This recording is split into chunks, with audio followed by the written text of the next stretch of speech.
Eric, I need the command strips, buddy.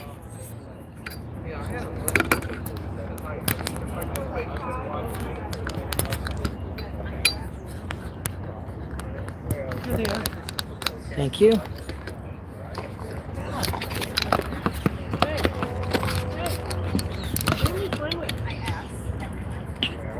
Actually, Alex, bring me a wire tie.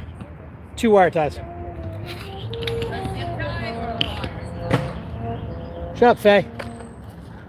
Thank you.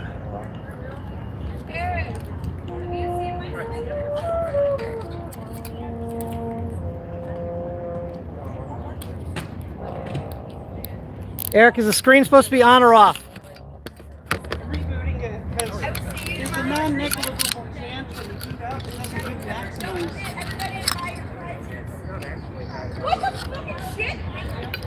There you go. That went out over YouTube. Thank you, people. You're welcome. Family friendly.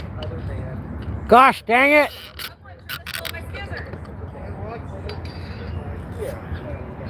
Someone else stole them. They brought them to me. That's okay. I wasn't referring to you. Hello. You took them without asking. I want you to remember King. Now we can get this one up.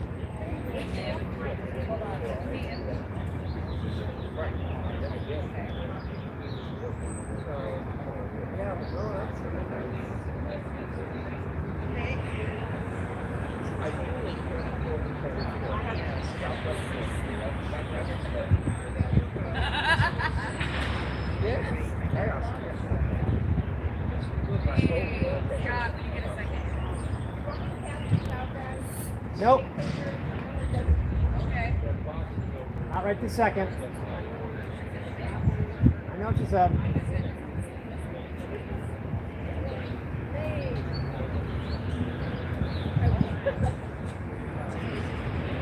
Indiana 50501 D-Day protest. Trump doesn't have Twitter anymore. Yeah. Wait, seriously? Yeah. Elon suspended him from it. Aha! I fucking called it. 2 more zip ties. Dad, tell me I And did 2 not more call zip that. ties and shut up and watch your language. Yeah. This is a family-friendly protest. Dang I it. called it. I was 2 in. I more was zip ties. Hush. Eric, remember on the drive over here, I told you I wanted to come full circle and I wanted Elon to ban Trump from Twitter. He did it. It's okay. He's got Truth Social, which went down yesterday. Full circle. So I don't know if I just missed it when I was at the computer, but your 5 minutes is not on the screen for the march. Everyone else is on.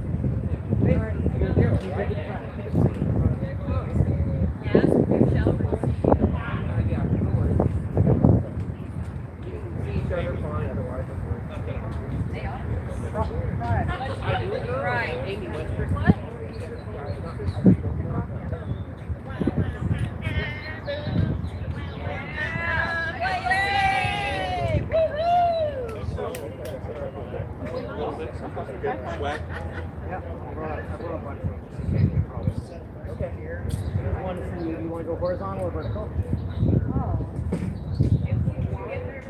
Probably horizontal. We move you right over here. Yeah, that's fine. Wherever it is, I'm just gonna sit it and forget it. So. Okay. Perfect. Press lock. Then I will definitely take Now, do you need? Okay, so do you need a power supply run to it to keep running the whole time? probably not. It was fully charged, but I got here and it's still at 94. All right. I will tap at it, maybe look at it, but I don't think I'll need to.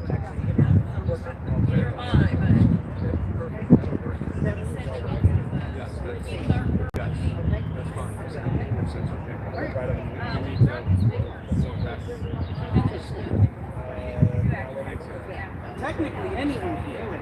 Yes. Yeah. Previous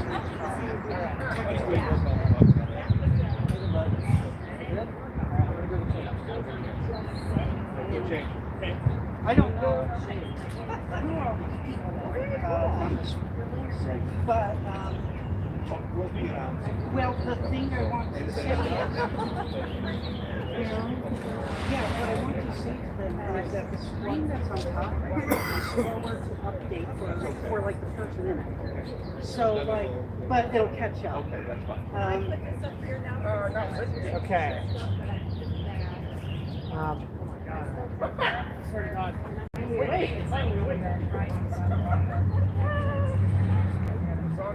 Yes.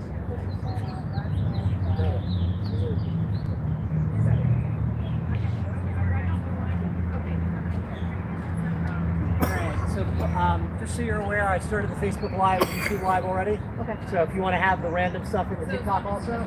Yep. Alright, Brian, I'm going to walk over and get changed.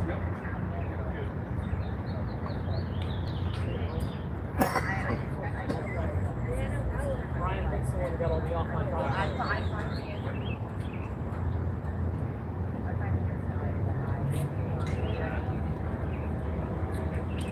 Real quick, Brian.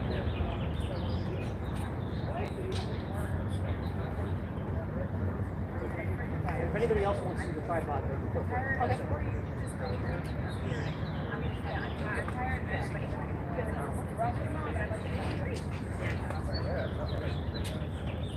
I wish it.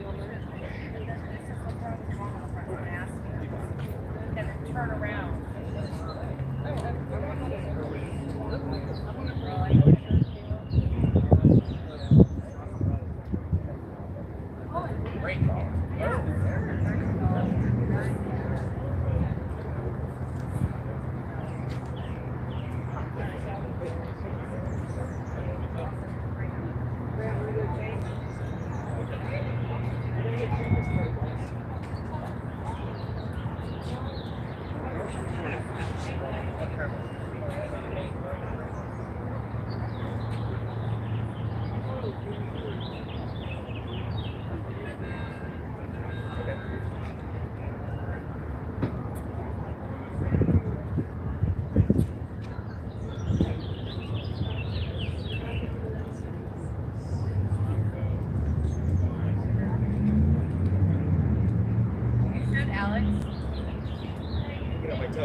Alex, this toe does not go to your dad. It's got the Rockies. I've been Somebody write me on top of it.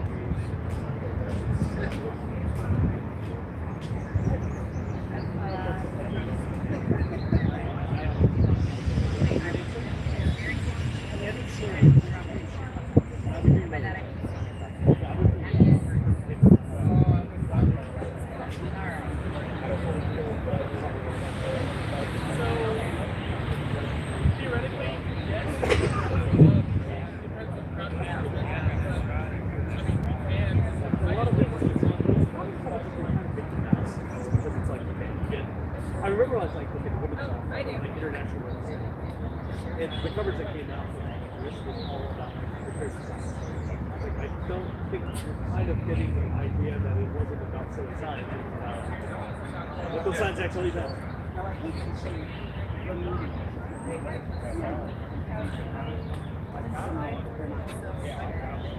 Yeah, well, just be careful of the cords because they're hooked up now. Yeah, I know. Eric, you want to do me a favor real quick? I need to scoop this backwards.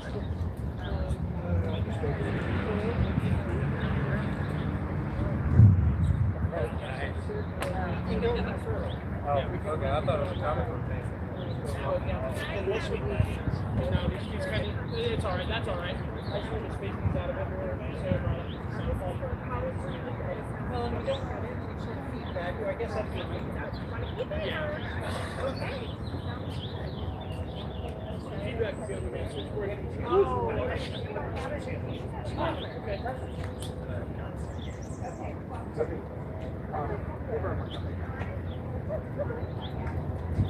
What is this?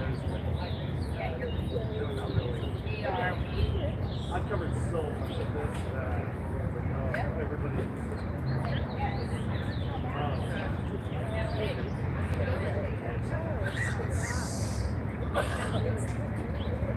Basically, yes. Well, yeah. You're like, I don't want to say no because no. That ugly ass box is covering our electronics, just in case it reads. So hear me out. That is really up. You want a sticker? Yeah, I have a sticker. For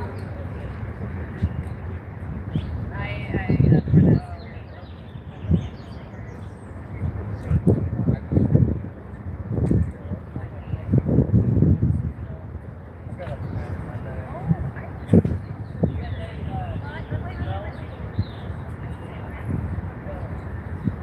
I make it go back to your.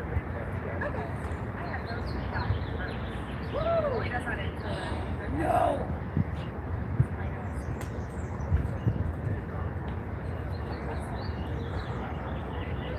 That's funny as shit. That's funny as shit. I use this.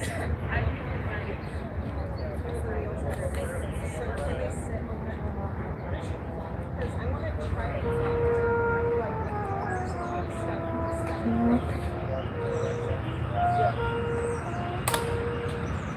Are the front ones also on? Yep.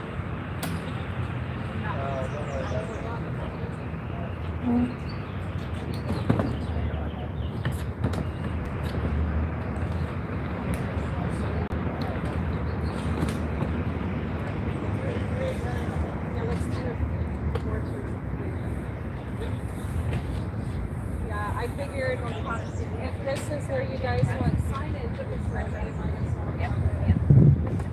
Alright. Alex, Ben, we're good. Okay. Entirely fair. No worries at all. Your phone, do you think we can sit there? Or just put it so it's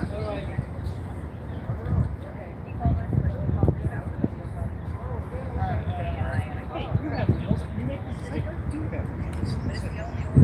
Yeah, I Neat, trim.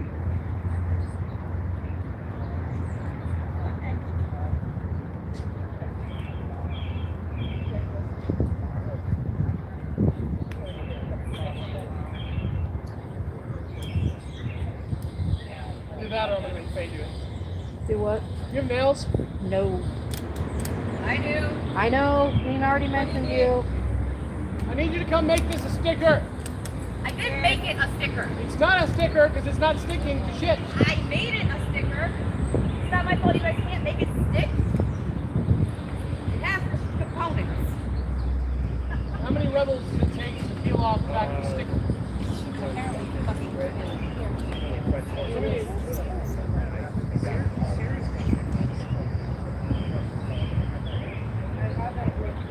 Smart. You gave me a broken sticker, Faye. She didn't mean it.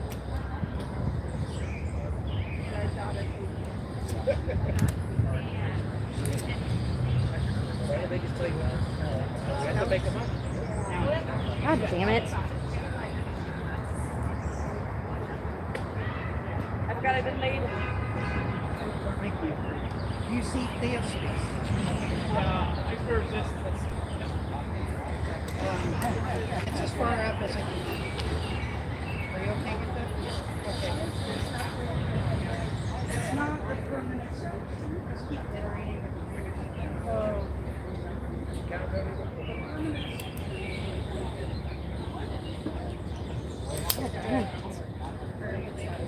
We all don't need that.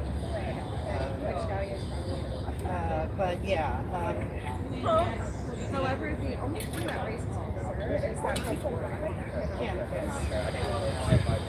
Well, we could cut punch the like make red.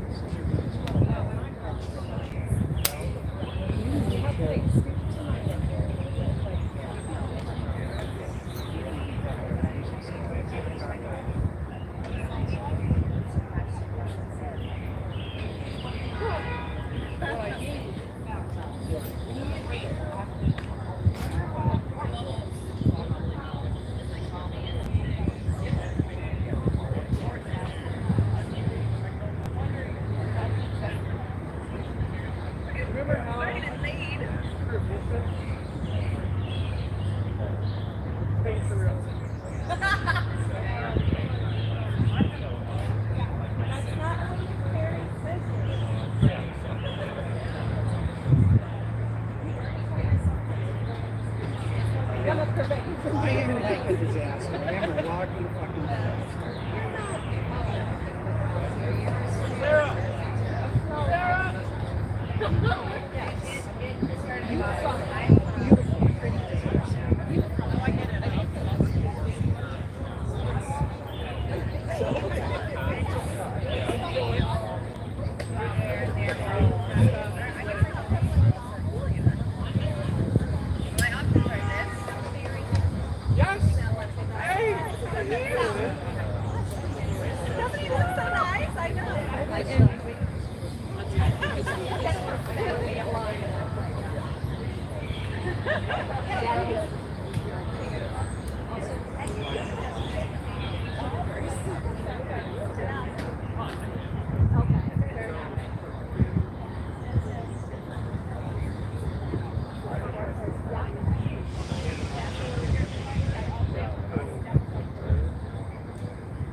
wouldn't be out here if it was really bad.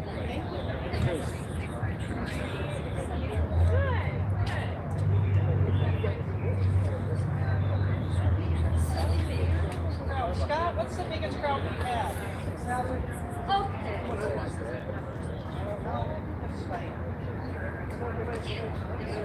Classic jumps right there. Yeah, that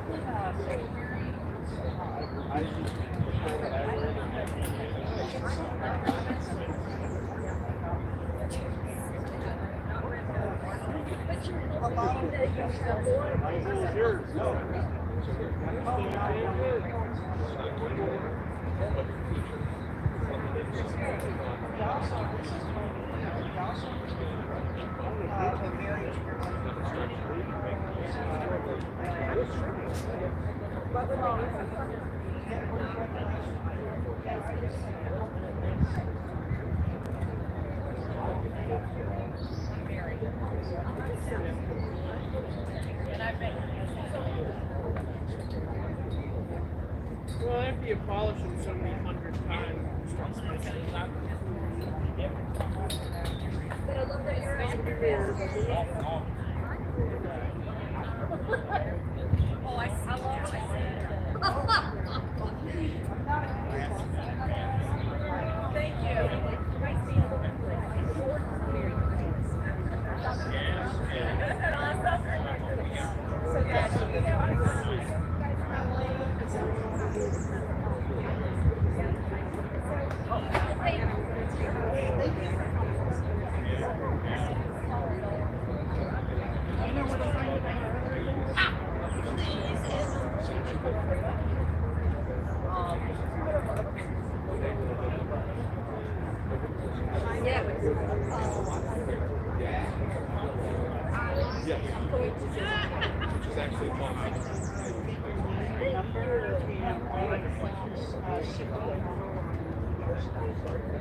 I no longer actually work for the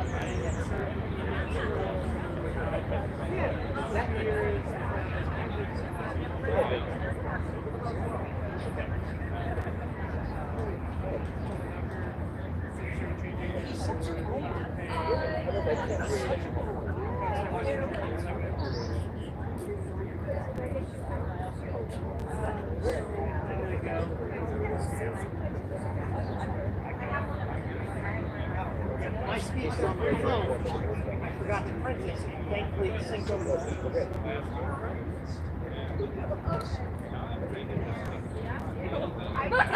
I'll delete it if I don't. really do.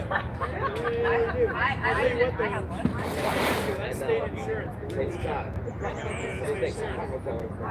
You can do anything with state insurance. It's like about as good as TRICARE. See you later. I'll see you tomorrow, right? I got a pink beret for Sunday. There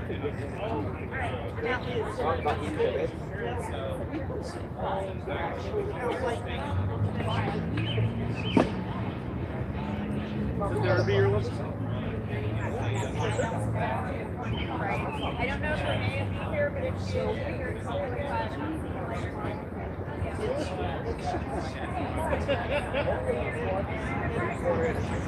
Get in that goddamn latrine.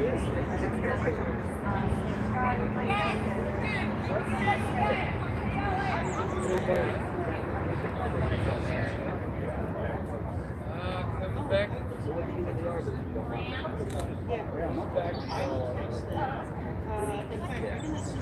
This is my girlfriend. Hi. Hi. Good to see you. Yeah.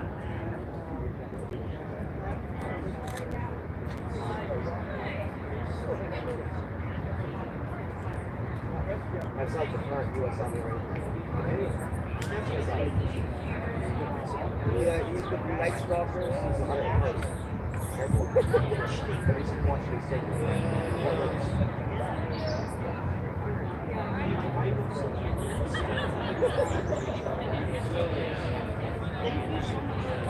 I'm not sure. There was 100 birds. What was the Night Stalker thing that they would miss by a lot of stuff?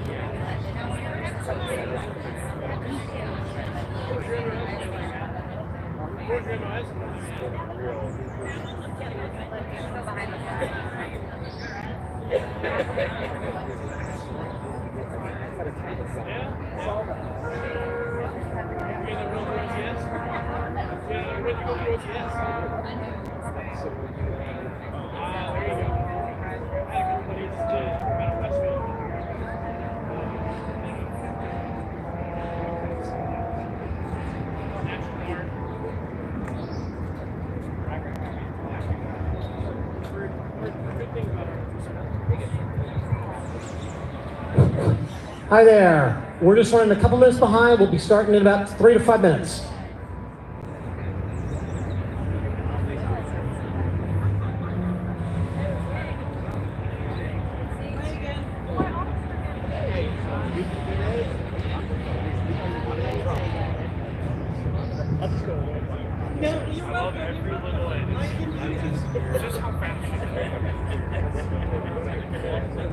Just gonna sleep with the sleep off Yeah, it looks exactly like a I get that more than most people think. Actually, go to the range. No, that's where I stop. I took it with a I need to be graveyard part of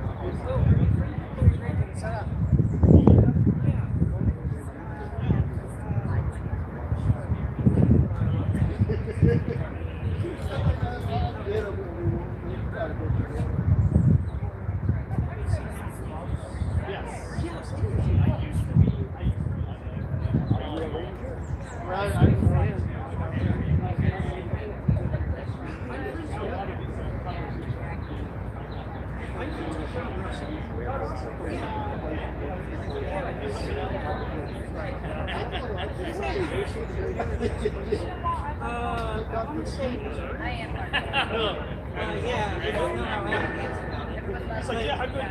You just message in my face like this. Like, yeah, I can believe Detroit. Like, where are you going to?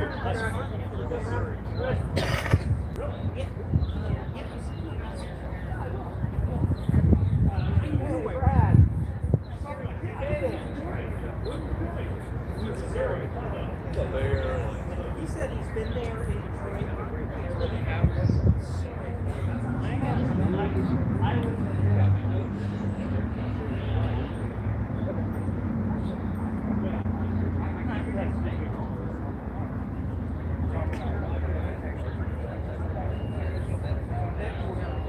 Back in 2020, she messaged me on Facebook. She encouraged me to continue being approached. I remember what you said to me. You said, "These are real properties in America." So, those were your words.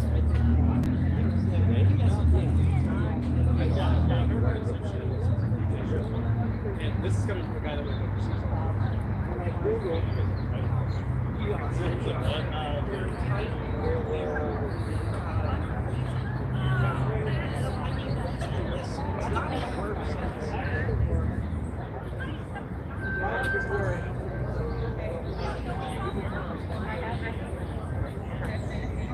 Hey, Brad. Over here, I need to find the QR code.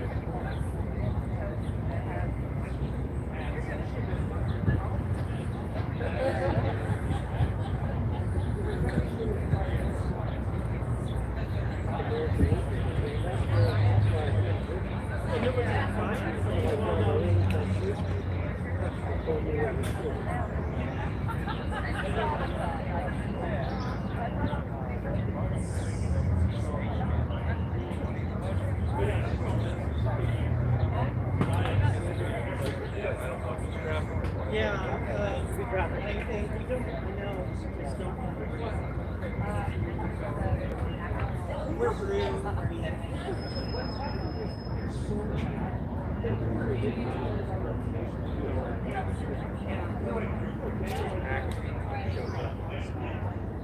It's funny. We are.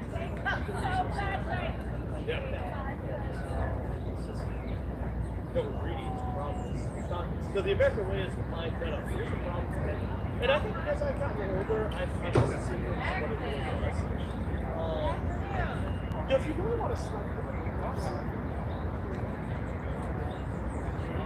it's actually we were studying and studying studied English Civil War. Scott was My dad is a scholar. I am not so that intellectual heritage, yeah. Yeah, I mean, if you study a lot of that, you'll see a lot of.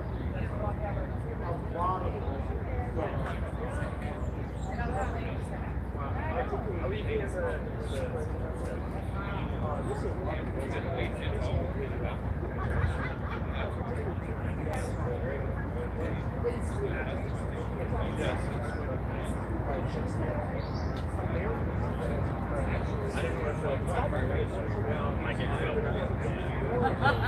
I'm in charge of yeah, what are they going to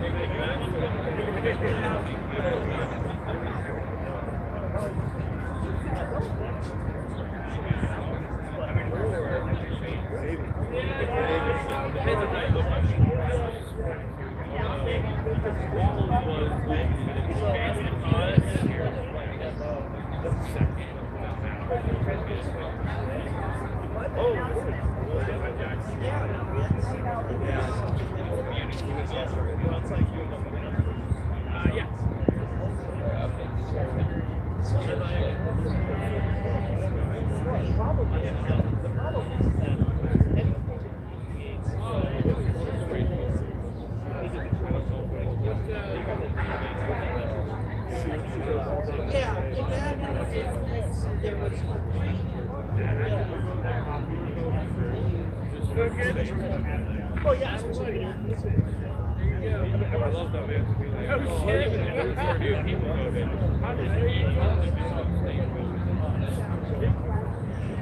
Sure, yeah. That's kind of really funny.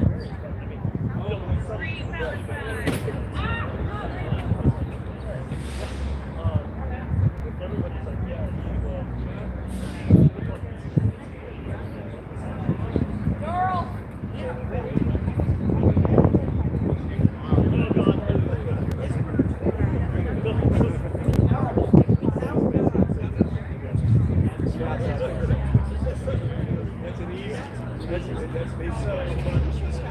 but then what happened was that I was in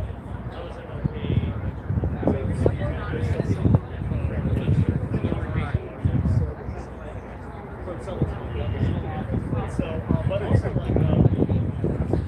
well actually this is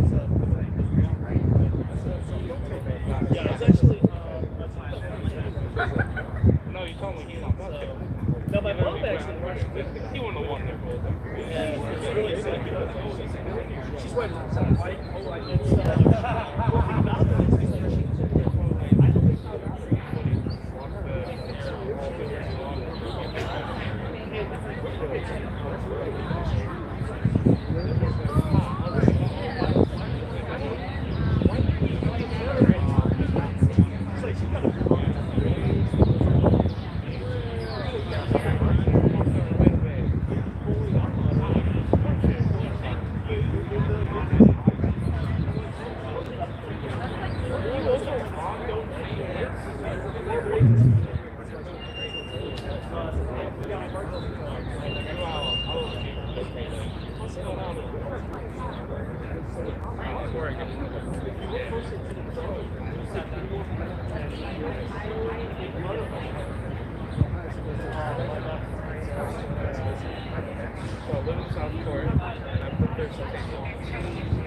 Good afternoon.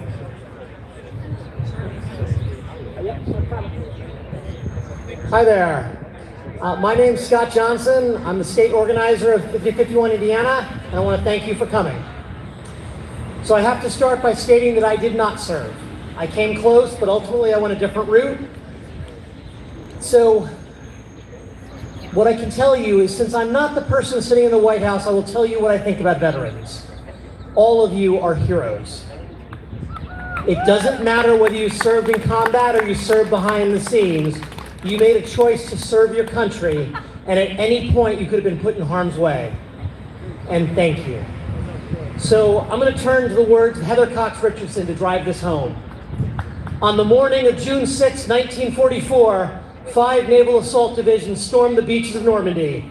7,000 ships and landing craft operated by more than 195,000 naval personnel from 8 countries brought almost 130,000 troops to beaches given the code names Utah, Omaha, Gold, Juno, and Sword. By the end of the day, more than 10,000 Allied troops were wounded or killed, but the Allies had established a foothold in France that would prevent them to flood troops, vehicles, and supplies into Europe. Thus began the heroic fight against tyranny by our nation's fathers, grandfathers, and great-grandfathers. Let us do honor to their sacrifice. Thank you all for your service. And now I'm going to turn this over to Brian. Thank you, brother. Thank you, Scott.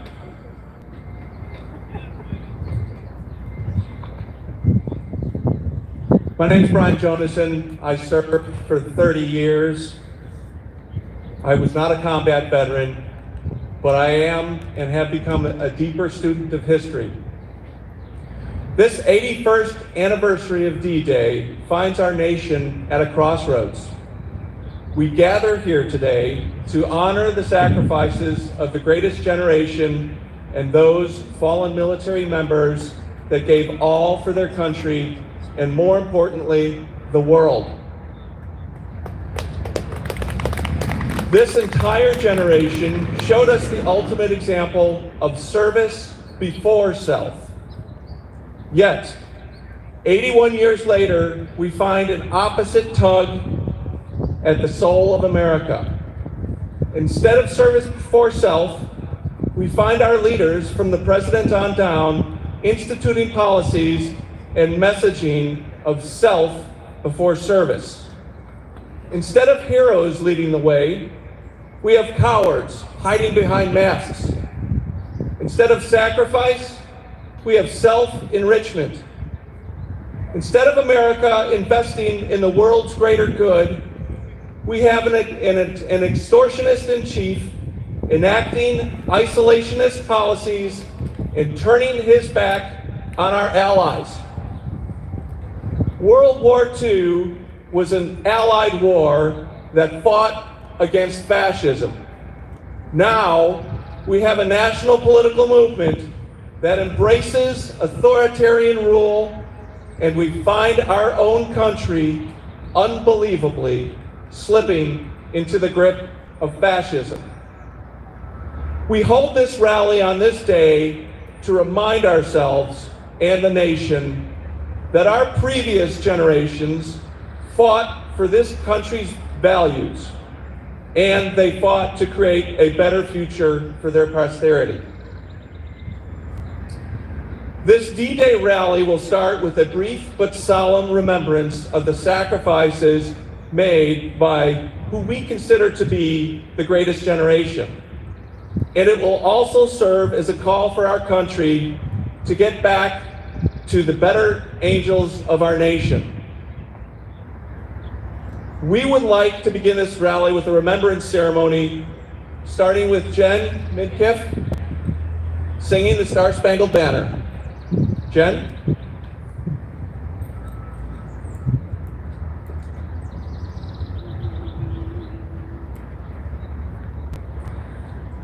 Oh, say, can you see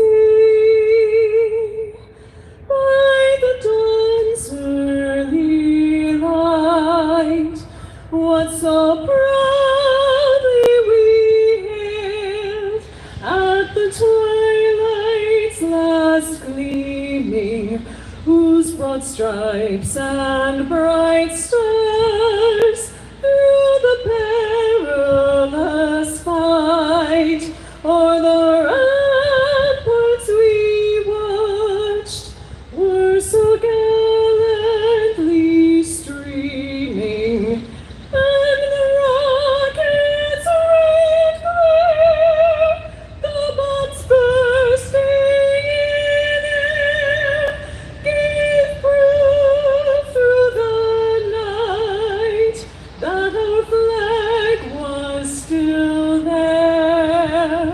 Oh, say does that star-spangled banner yet wave o'er the land of the free and the home of the brave?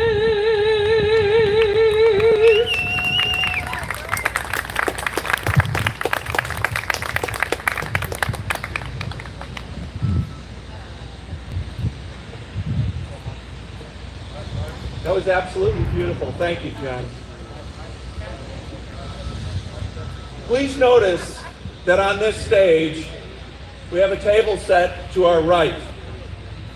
You may or may not be able to see it because we've got a beautiful flag waving in front of it. But it is set as an empty table, as is tradition. It is draped with the prisoner of war missing in action flag. The table and chair are empty as a symbol to our falling and missing civilian soldiers that gave their life during D-Day and all wars, and for those that have passed on and are no longer with us. They are present in spirit. We are now going to pause to observe a moment of silence as we remember their sacrifices.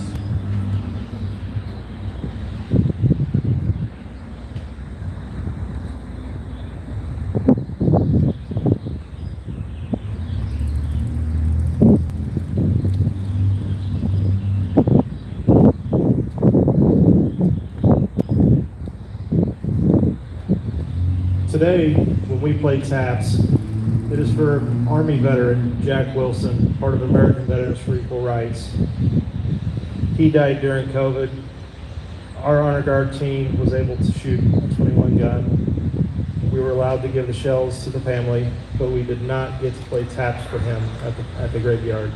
So today's taps is in memory of Jack Wilson, Army veteran.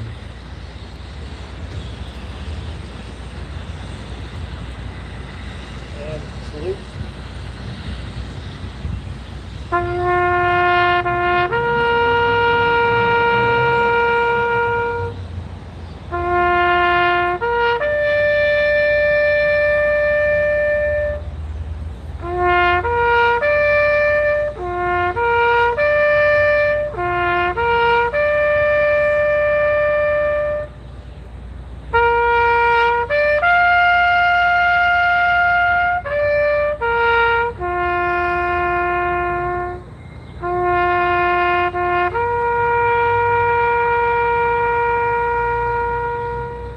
Ready, two.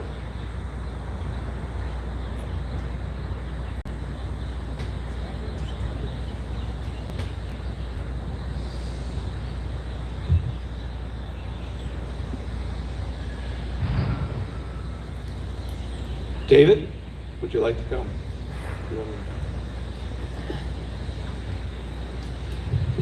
So our first speaker, I knew him in high school. He was one of our history teachers. I wasn't in his class, but I was next door. So when I asked him to write a speech today about D-Day, it was actually kind of nice giving a teacher assignment for the first time. This is David Hoffman. Thank you.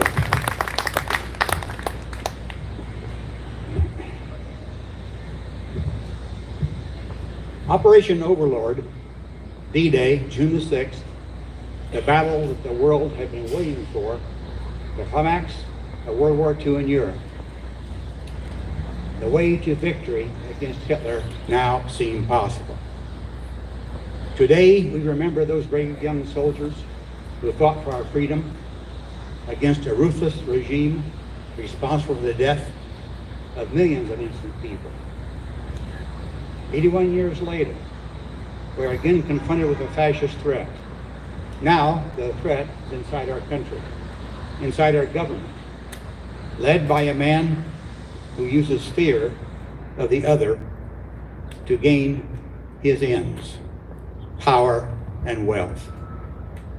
The enemy is not overseas this time. It's inside our perimeter.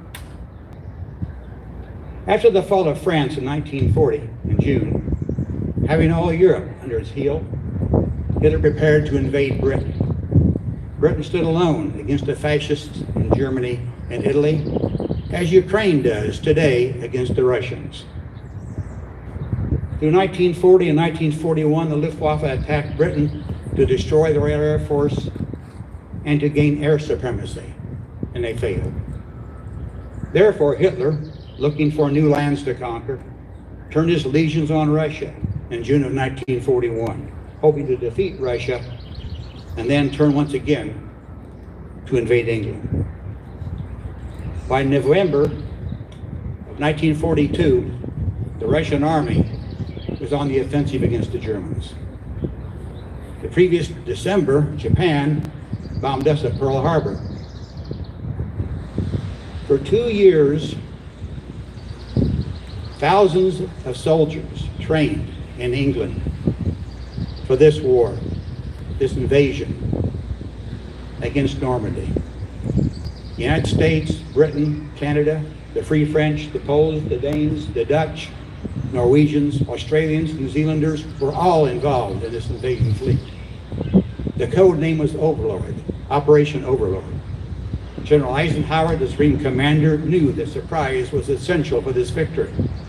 Accordingly, ghost armies with blow-up rubber tanks and trucks and radio networks were created to make the Germans believe that we were a lot stronger than we were. Every German agent in Britain had been turned and delivered reports to the Germans containing information that the Allies wanted them to know. The British had also broken the code used by the German High Command in the first days of the war. For Operation Overlord, there was no plan B. It's a make or break operation. Overlord was the largest amphibious operation ever. Approximately 175,000 soldiers, 5,000 ships and landing craft, brought 100 miles across the English Channel to Normandy that day. What the Allies did was like moving 175,000 people from the west shore of Lake Michigan to the east shore of Lake Michigan with all their cars and their trucks in one day. When the invasion fleet sailed for Normandy on D-Day, General Eisenhower wrote an announcement to be made by his headquarters in the event of failure. In this announcement, he said he assumed full responsibility for the mission failure and that no one else should be blamed. Not much like our Commander-in-Chief today. On the home front, weighted by the radios, people listening for any announcement. Most had heard of Eisenhower's order of the day and knew that the assault was on. Would it be a success? Churches were full. People were praying. Many had family or somebody they knew in the military in England. For the longest time, there was no news. Radio announcers repeated the same story over and again. After a long time, an announcement did come that the invasion was a success. 81 years later, we are again fighting fascism, but this time at home. We faced a foe as destructive to our democracy as the fascists were in the 1930s. Our representatives, our senators, are not upholding their oaths to the Constitution against this president who would destroy it. Trump does not think he has to obey the Constitution or enforce it. Because senators and representatives will not fight, we the people must fight to save our Constitution and our country for ourselves, for our children, and for our grandchildren. Congress, you should be ashamed of your cowardly refusal to fulfill your obligation to the people and uphold our Constitution. We aren't asking you to wade ashore under fire to defeat a fascist enemy, and we're not asking you to jump into the night into enemy territory. We aren't asking you to risk your lives. No, we are asking you to buck up, gird your loins, or whatever is necessary to summon the courage to do what is right, to rid this country of this despicable human being. He is a con man, a mob boss. He demeans the office he holds to make himself rich and make himself king. We need this president to be impeached, and we need to do it now. In conclusion, I would like to include this quote from William Faulkner. The past is never dead. It is not even past. Thank you.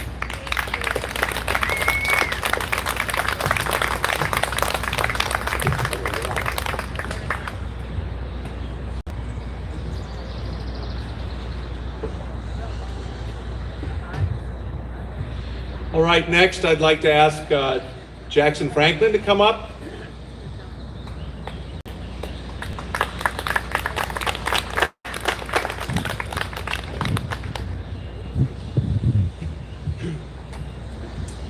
Hello everyone, I'm Jackson Franklin. I'm a staff sergeant and combat medic in the Indiana Army National Guard. A couple years ago, I was deployed overseas to Europe as a NATO peacekeeper. And I've been serving this state and country alongside both my triplet brothers for 6 years and counting.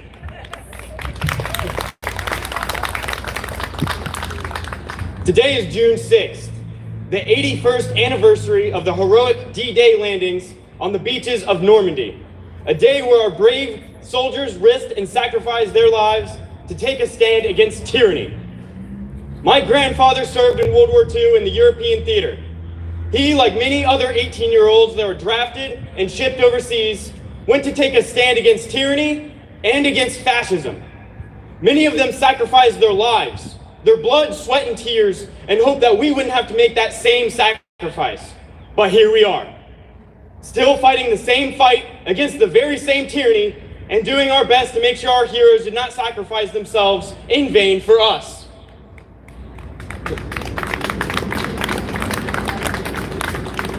Today we honor the sacrifice of our veterans, not just with our words, but with action. Because fascism is not just a threat from the past, it's a danger we still face and must still fight. History should make you uncomfortable because we are living through it right now.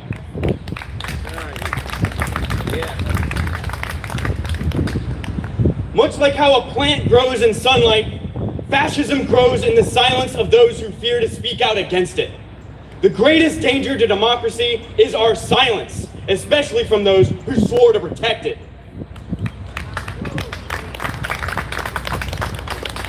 The current regime is seemingly doing everything in its power to dishonor the legacy that our brave heroes gave their lives for. Attacking our constitutional rights like due process and habeas corpus, separating children from their parents, violating Supreme Court orders, committing systemic human traffickings on legal residents, and sending them to an out-of-country slave labor camp. Now, where have we heard that before?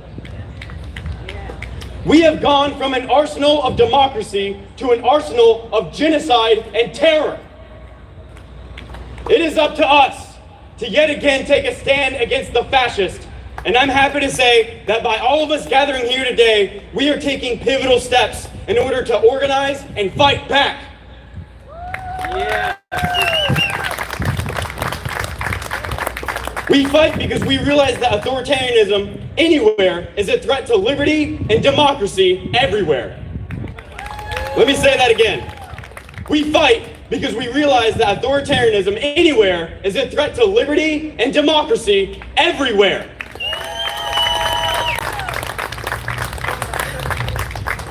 General Eisenhower delivered a speech on this day 81 years ago to the brave soldiers preparing to depart for D-Day. But his words are just as relevant to all of us here today, and I'd like to share a part of what he said. You are about to embark upon the great crusade toward which we have striven these many months. The eyes of the world are upon you. The hopes and prayers of liberty-loving people everywhere march with you. We will accept nothing less than full victory. General Eisenhower. Full victory for democracy. To the politicians in Washington, you're not honoring the troops by using them as props on Memorial Day or wrapping yourself up in the flag only for you to turn around to cut our health care the very next day. In the quote, big beautiful bill, the Republicans want to cut the VA by 83,000 jobs. These are the vital workers that take care of our veterans and service members. And if you live in Indiana, your current Republican congressperson just voted to pass it in the House and send it to the Senate. That's ridiculous. Trump does not and has never cared about honoring the troops. He is only using the troops to honor himself. So let's be crystal clear. We fight against any cuts to the VA. We are fighting to expand health care, housing, and benefits for veterans, not gut them. We will fight to bring every homeless vet off the street, because there shouldn't be any billionaires on mega yachts or in space while those who wore the uniform sleep outside.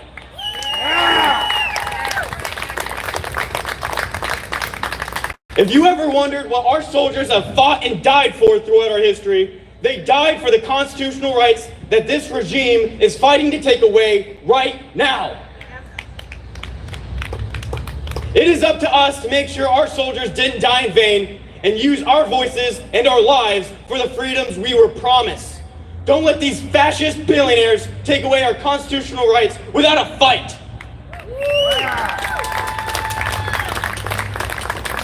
Thank you all very much for having me. If you'd like to get more involved in our fight for democracy and make sure our veterans get the benefit they deserve, go to JacksonFranklinForCongress.com. Thank you. We will flip the 5th District and districts all across this country, and we're going to get the fascists out of office. Thank you. You need to get rid of Braun and Beckwith also. Yes, sir. Yes, sir.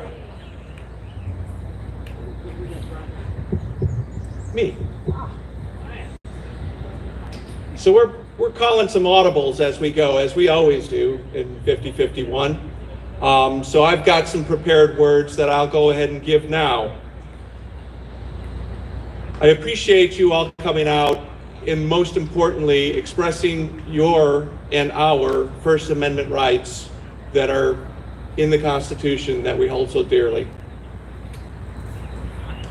In the United States, D-Day and World War II are often thought of in a myopic sense that the U.S. single-handedly won the war. An ugly American statement most of us have heard before is, all of Europe would be speaking German today if it wasn't for the Americans. This is not just an offensive statement, it is plain wrong. The first thing I'd like to clarify, no one wins in a war. This is an important point to make, given that our current president's fixation is on winning. And he has a desire to rename everything, including days of remembrance. War is the most terrible of human events. Everyone involved loses something. Too many lose everything. And we see this every day, experienced by the people of Ukraine and Gaza. World War II is a brutal reminder of the horror of war, but it was a necessary war required to defeat the unprovoked world aggression of the Axis powers. The U.S. never acted alone. We joined the larger Allied forces only after being attacked at Pearl Harbor and the subsequent declarations of war from Germany and Italy on the United States. It was an Allied force that prevailed over fascism. As a single event, D-Day is the example of Allied determination. As just 2 of the 5 Normandy beaches that day were stormed by the US, the other 3 beaches, Gold, Juno, and Sword, were taken by the United Kingdom and Canada. US troops totaled approximately 73,000 out of a total of an estimated 156,000 Allied troops just on 6 June. Roughly 10,000 Allied souls were lost that day. 6,603 were American. D-Day was the beginning of the end of the most terrible war in human history. It required a collective and diverse effort that we often do not pay much attention to beyond the action of storming these beaches. Unfortunately, many portrayals of D-Day often depict an all-white male cast, but the invasion force in fact included men and women from a diverse set of backgrounds. All their roles were essential. Some minority troops, including Chinese Americans and Hispanic Americans, served in military units alongside white service members, while African Americans served, unfortunately, in segregated units. Also during World War II, approximately 12,000 Palestinian Arabs, along with 5,000 Jewish volunteers, served together in the British Army. These volunteers participated actively in battles in North Africa and Europe. Many of them lost their lives, were wounded, and many were never found. There is no record verifying these troops participated in British D-Day landings, but they fought with all of us as allies against fascism. Women were critically involved throughout the war. In addition to keeping an often single-parent home running, women played a critical role in turning the U.S. industrial might toward a sustained and necessary wartime footing. Women served in the Army and Navy Nurse Corps, and after landing forces progressed inland, they were immediately present on the beaches to care for the wounded. The Women's Air Corps were responsible for training many of the U.S. airmen on how to fly in combat, and they conducted thousands of ferry flights to pre-position troops and material in support of the invasion preparation and after. Their legacy goes well beyond the images of Rosie the Riveter, but we love Rosie the Riveter.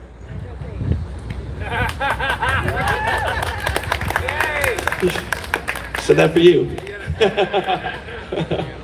Soldiers of the 320th Anti-Aircraft Barrage Balloon Battalion, say that 3 times fast, an all-black unit had to hit the beaches early so that they could execute their mission to raise hydrogen balloons, very dangerous stuff to mess with, above Omaha and Utah beaches with heavy steel cables.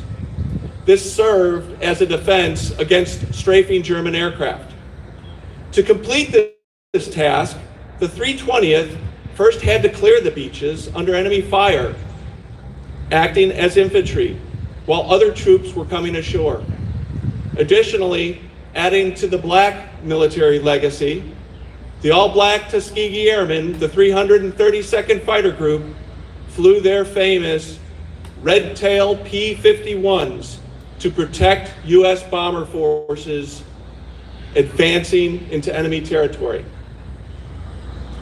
But in addition to direct fighting forces, innovative intelligence operations were key to the Allies' success. The D-Day invasion was protected with secrecy, kept so by the ingenious 4th Signal Corps' Comanche code talkers, Native Americans whose language was used as code to ensure the enemy's surprise. In the early waves of the invasion, code talkers from the Comanche tribe exchanged radio messages detailing exact Allied landing locations for troop landing craft to come ashore. Their language could not be deciphered by German code breakers. In contrast to the success of the code talkers, the cracking of the Germans' Enigma code and cipher machine was a critical breakthrough for the Allied forces. In the 1930s, a group consisting of Polish mathematicians originally cracked the code, but it wasn't until World War II that Alan Turing and a team of predominantly British male and female cryptologists, plus French, Polish, and American cryptologists, further developed the technique to allow for a rapid and effective way to break the code.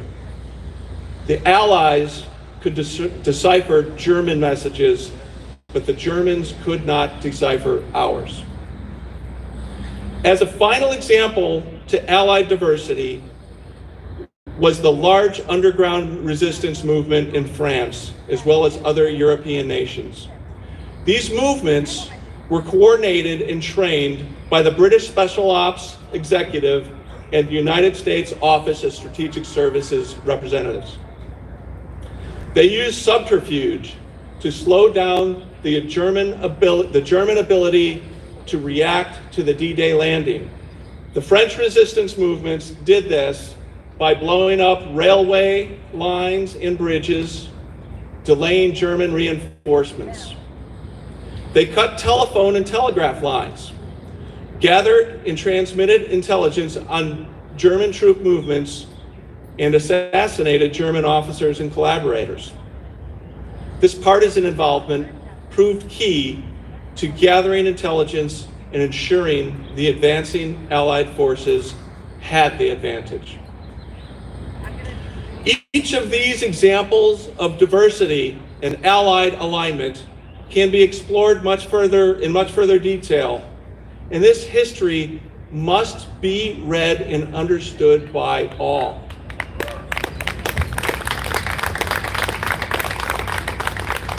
It must never be erased or downplayed.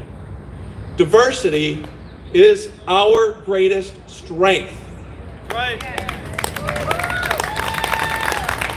We have never been a homogeneous nation, and to try to do so would be at our own peril. In closing, on this 81st D-Day, I ask you to remember the sacrifice the greatest generation made over 81 years ago. And we also ask to never forget the legacy and the stories of the men and women that saved the world from tyranny. The war ended 80 years ago, but the fight against tyranny is never done.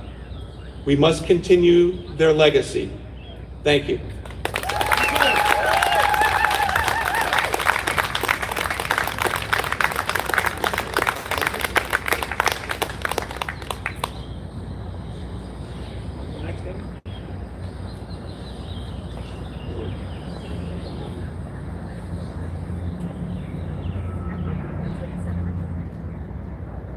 Stand by as we arrange.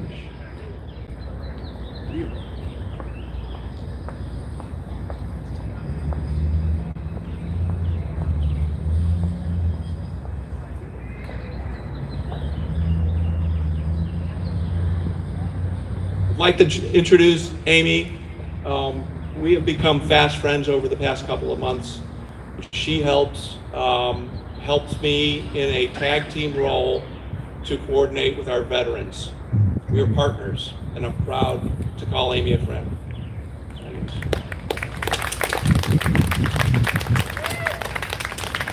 Thank you, Ryan. Good afternoon, Hoosier veterans and those who support us. I am a U.S. Navy veteran. Many of you already know me, but for those of you who don't, my name is Amy Kalila. Today, I want to discuss transgender in the military through the years, starting with our very first, the Revolutionary War. Among a small number of women documented as experiencing military combat during the American Revolutionary War is Deborah Sampson, often said to be the first American woman to disguise herself as a man to join the U.S. Army. Serving 17 months as Robert Shurtleff, she was wounded in 1782 and later received a full military. August 6, 1862, a young man by the name of Albert Cashier answered the call by President Abraham Lincoln to fight on behalf of the Union Army. In the American Civil War, 16,000 men would be no match for the hundreds of thousands serving in the Confederate States Army.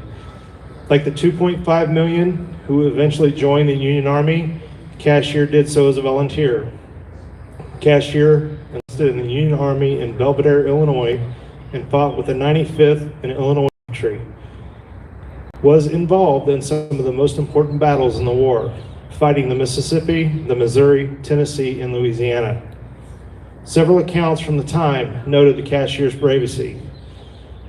In Mississippi, at the Siege of Vicksburg, he captured and escaped by attacking a Confederate guard. Another report recalled Cashier climbing up in a tree to sweep up a tattered Union flag that had been shot up by the Confederates and hoisting a new one to show the Union was not backing down, according to the New York Times. Fellow soldiers noted that Cashier's courageous acts were even more impressive because he was the smallest of the group, just 5 foot 3 inches tall. Cashier's comrades did not know, however, that he was born Jenny Hodgers in a small fishing village 40 miles north of Dublin Island on Christmas Day of 1843. He came to the U.S. as a child, settled in Illinois, and was presenting as a man at the time that he enlisted. Little Al Cashier served in the Union Army without any suspicion. Affectionately called Little Al Cashier by his fellow soldiers, others in the Union Army just thought the Cashier was a little feminine at times, a bit detached. They never suspected that Albert was not a man. Corporal Robert Horan later told the Pittsburgh Press, "But we did think sometimes that she acted more like a woman than a man. For one thing, she always insisted on bunking and acted more like a woman, but she always wanted to bunk by herself. She did lots of washing for the boys. She took care of their uniforms with pride. She used to wash the shirts and remove the bloodstains. She was a soldier with us, doing faithfully and well." For the rest of his life, Cashier, identified as man, was able to keep his secret for 50 years, until an accident changed everything in 1911. Cashier was fixing a car for former Illinois State Senator who actually drove over him. At the hospital, Cashier's anatomical sex became apparent. The senator and the doctor promised to keep the discovery quiet, but slowly it leaked out, and by 1913, Cashier's secret was told to the world and the press. Over the next 2 years, Cashier, physical and mental health declined and was forced to live in an institution. He died on October 10th, 1915, at the age of 72. He was buried in full uniform. According to the American Battlefield Trust, his headstone reads, Albert D. Cashier, Company G95, Illinois Infantry, Civil War. Born Jenny Hodgers in Cloger Head, Ireland, 1843-1915. World War I come along. There's not much information about trans veterans in World War I because of the time period. A lot of the records were lost in a fire. However, Christine was born George William Jorgensen Jr. on May 30th, 1926 from the Bronx, New York. As a child, Jorgensen felt very different from other little boys and remained secluded and shy. The boys poked fun at Jorgensen for female tendencies. Even her own sister would chime in now and then. She seemed to gravitate towards dolls, dreamed of having an eloquent, feminine quality that a woman possessed. In one of Jorgensen's early memories, she recalled questioning her identity to her mother. "Mom," I asked, "why didn't God make us alike?" My mother gently explained to the world needed both men and women, and there was no way of knowing before a baby was born whether it would be a boy or a girl. Jorgensen's family was very close. Her grandmother became Jorgensen's biggest champion and supported Jorgensen expressing her identity. In high school, Jorgensen developed an attraction to her male friends, but she knew at times she was not gay. Instead, she realized that she was a woman trapped inside a man's body. After Jorgensen graduated high school during World War II, she tried to enlist in the Army. She was denied because of her dainty size and weight. However, a couple of months later, she was drafted into the Army. She was stationed at Fort Dix, New Jersey. During Jorgensen's service, she kept mostly to herself and concealed her attraction to men. At the time, many service members feared being exposed, labeled as a homosexual, which could get a soldier's prison time and or a dishonorable discharge or court-martialed. Jorgensen explained that I wanted to be accepted by my Army for 2 reasons. Foremost was a great desire to belong, to be needed, to join the stream of activities around me. Second, I wanted my parents to be proud of me. She labored as a clerical worker, managing thousands of discharged soldiers after VE Day for 14 months, until she herself was honorably discharged in December 1946.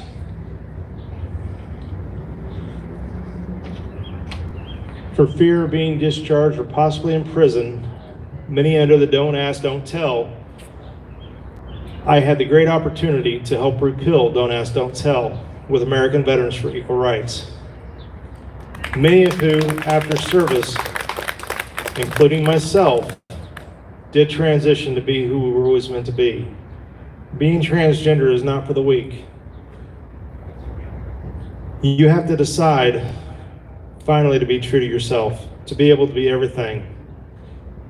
You have to be able to give everything up. You may lose your family, you may lose your friends, your job, your possibility of even becoming homeless. You have to start from the bottom up and rebuild your life. It's not for the weak of heart. Since day one, the administration has attacked our trans community. And as of today, Trump's attack has only grown more vicious. Just recently, the Supreme Court upheld Trump's executive order allowing them to ban trans service members from serving on active duty. We cannot allow this attack to continue. As veterans, supporters of veterans, we need to honor our oath to the Constitution and our country. It's time to join as one collective and take our country back from a fascist government. We the people united are a force to be reckoned with. Together we stand, or united we fall, but we need to do it together.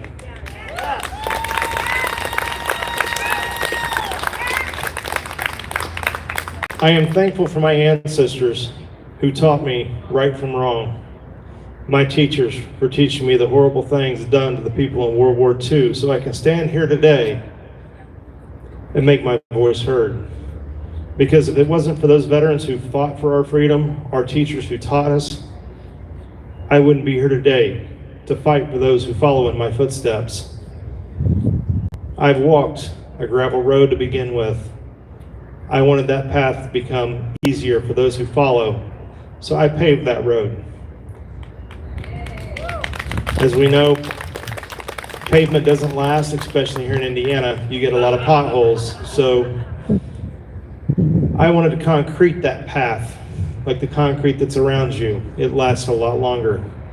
Unfortunately, today, even the concrete has potholes. I promise you, as long as I have breath in my lungs, as long as I'm able to fight, I promise that I will fight till the end with everything that I have in me to defeat this regime. Thank you.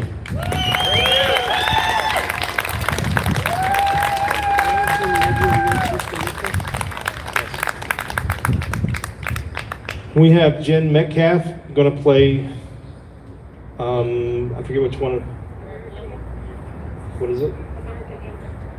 Going to play the American anthem on her harp.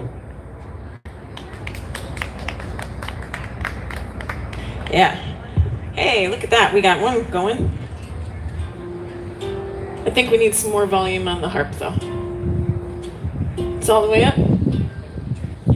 All right. Yep, turn up the gain. Woo! Just on the harp, though? Yeah. No, not on the vocal, just this one. Okay, that's all the way up. This is gonna not really hearing it. Okay, we're gonna pivot and do plan B. Mute that channel. Okay. Huh? Oh, unmute and we'll try it one more time. I don't think it's coming through. So we're gonna go with the short and easy.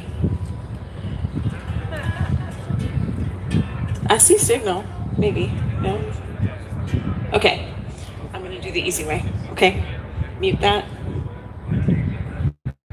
And me. Here's the other one. Okay. Well, unplug that and we'll just use this. And it just may not sound the same. That's okay. All right. So this harp that we are debuting here is actually an amazing gift and sign of our resistance. Can you mute the channel 1? Thank you. You see, I'm a harpist first. You've seen me up here with the guitar if you've come to some of these other things, but the guitar is not my primary instrument. I know about 7.5 chords on it. And that half is doing a lot of heavy lifting there. So I said to my friends, hey, can I please, I would feel much better doing this if I could do this with the instrument that is my primary one. Do we have signal now? And I am proud to say that several friends crowdfunded this harp for me in 48 hours flat.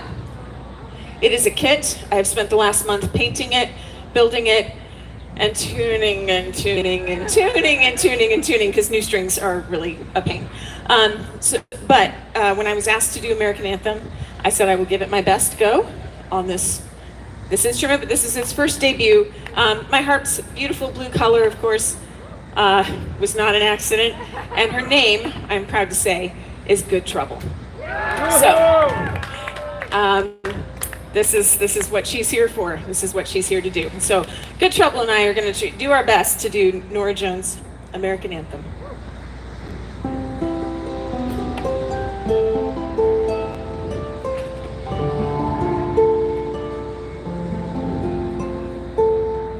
All we've been given by those who came before, the dream of a nation whose freedom would endure. The work and prayers of centuries have brought us to this day. What shall be our legacy? What will our children say?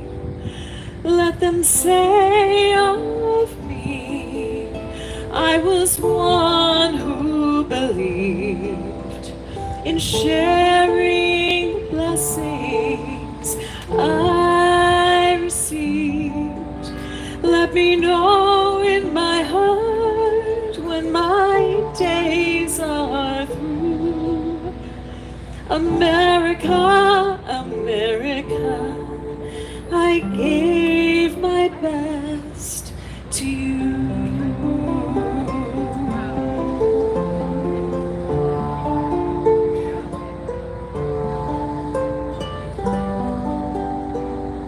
Each generation, from plains to distant shore, with the gifts that they were given, were determined to leave more. Battles fought together, acts of conscience fought alone.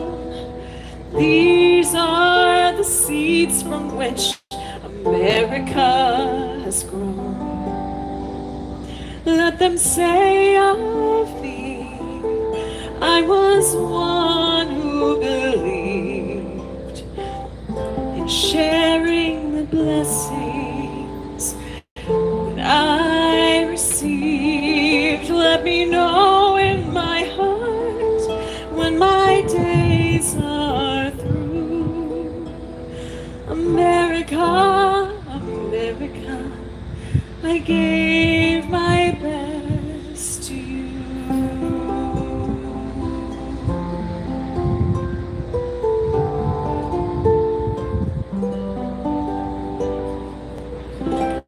For those who think they have nothing to share, who fear in their hearts there is no hero there.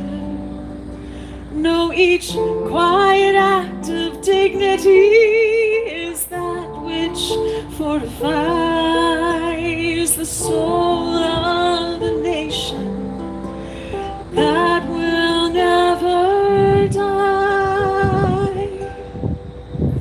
Let them say of me, I was one who believed in sharing the blessings I received. Let me know in my heart when my days are through. America, America, I gave my best to you. America, I gave my best to you.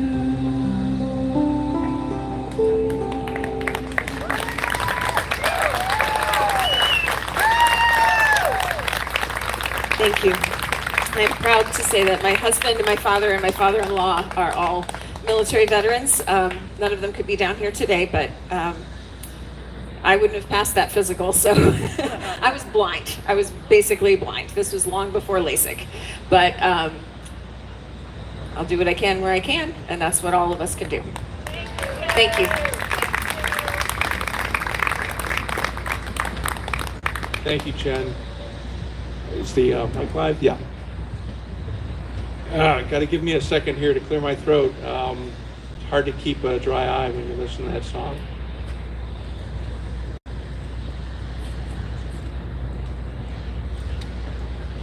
That's okay. Okay, so let me clear my throat. Thank you, Jen. Actually, she was afraid she wasn't going to make it through the song. So what we'd like to do now, of course we had hoped for a larger audience, but we appreciate everybody that's come out. If you want to march, we would like to go ahead and let's move. Let's get a march going, and we'll go around the block. So if you're all with us, let's go ahead and form up. We're going to go around the block and make our voices heard finally. So you've heard ours, now let's hear yours.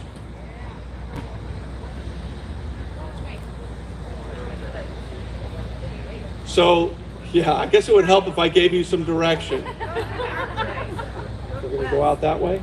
The archway that was going down that way. Yep. Yeah, but I have to listen to my commander-in-chief. She's giving me directions, so.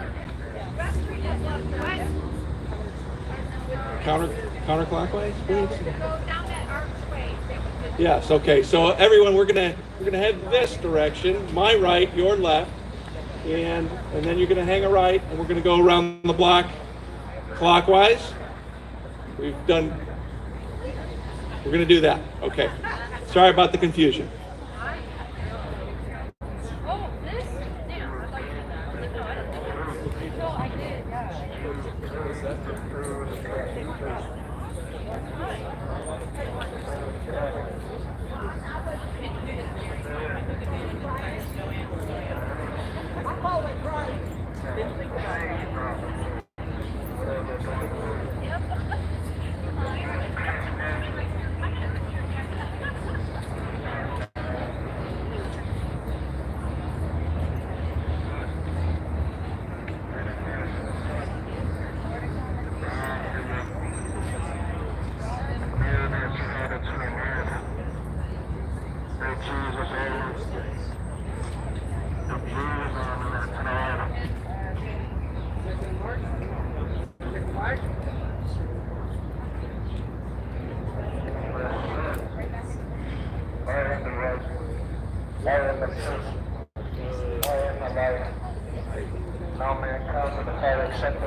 One of the original.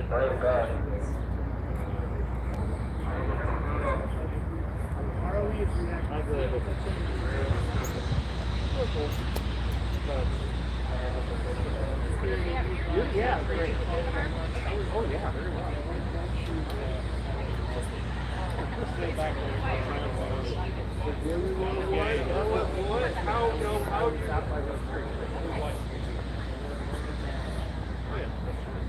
Okay.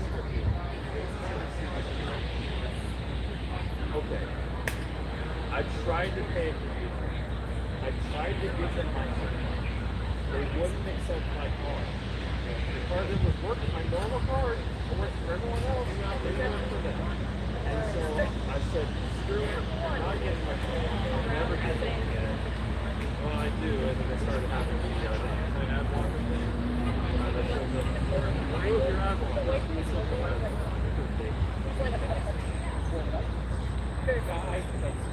Yeah, I think you have to register.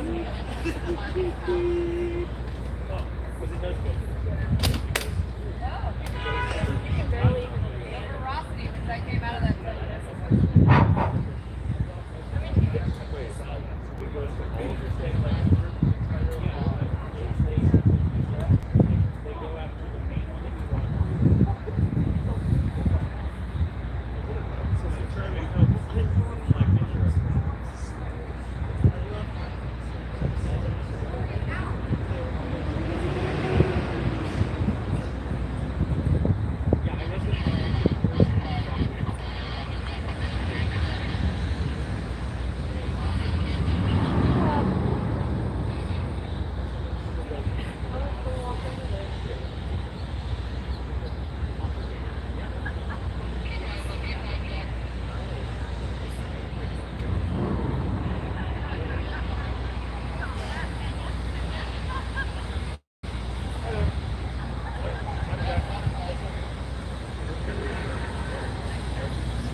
like a triple next generation.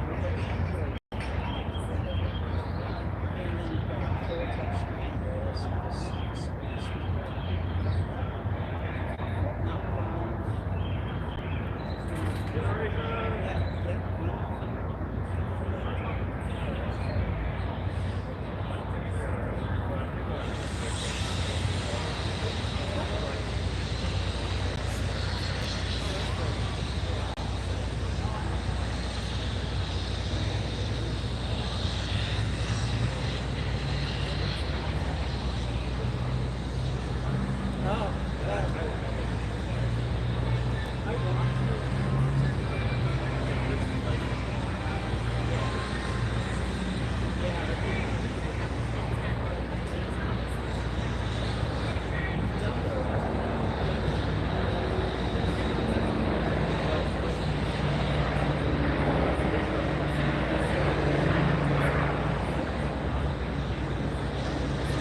Hot mic. All right, so we are going to go into the open mic portion of our rally. So those that want to say whatever you would like to say, we invite you to come forward. The first time we met as a veterans group was just a collective gathering on the 14th of March. It wasn't planned. There was an event going on in Washington, D.C., and we had about 50 to 60 veterans show up. And that's how we started our first event. We brought a microphone, and we passed the microphone around, and we got folks to get things off their chest and we'd like to offer that opportunity now.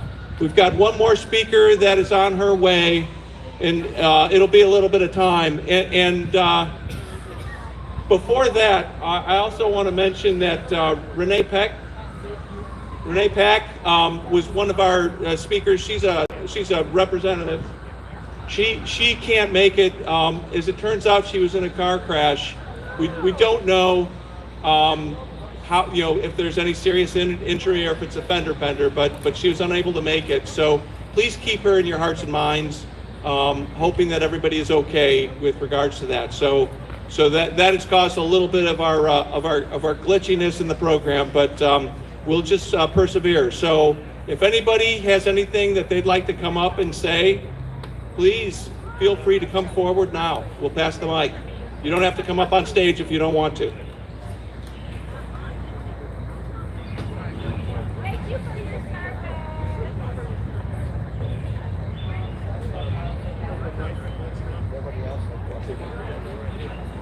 Yes, please.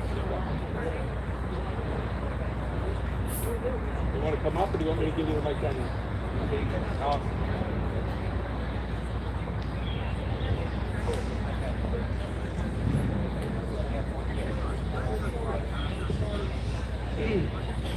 Hi, my name is Lee Perry. I served in the U.S. Army from 1983 to 1987.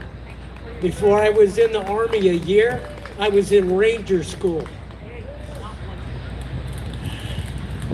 I fly a black U.S. flag in front of my home until June 1st, where my wife and I changed it to a pride flag.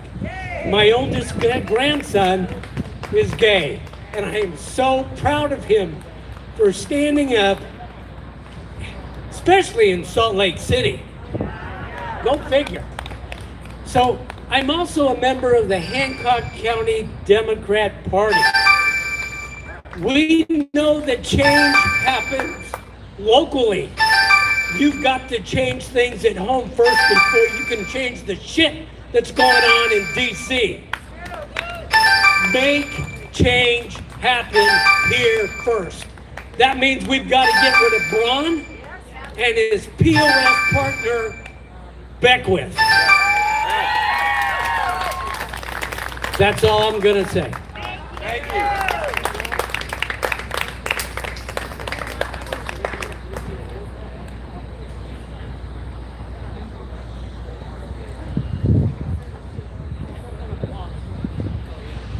Okay, our next speaker is going to be Jonathan. He is a veteran as well. What branch do you serve in? Army National Guard. So I must confess that this is my first protest and I don't have anything planned out, so bear with me. I did want to say that I watched in horror, as I'm sure all of us here did, on January 6th as the insurrectionists attacked the Capitol. I could not believe what I was seeing, and I had never supported Trump before that, and certainly not now. However, I had the privilege of being one of the National Guardsmen who responded to the insurrection, and I was stationed at U.S. Capitol grounds for 3 months after the insurrection. I got to see firsthand the destruction to Capitol grounds that was wrought that day. I got to speak with Capitol police officers who had been there that day and hear their stories. The last time I had been at the Capitol was on a high school trip, the summer between my senior year in high school. And now I was back in full uniform, carrying forward with 60 rounds live ammo. It was quite the experience. Is a country comprised of immigrants from all countries, all religions, all orientations, all beliefs. We should not be deporting people, legal or otherwise. If they are here illegally, I think we should provide them with the opportunity to become legal citizens. Yes. Regardless, though, what's happening here today scares me in a way that I've never been scared before. And I'm sure that most of us here can relate to that.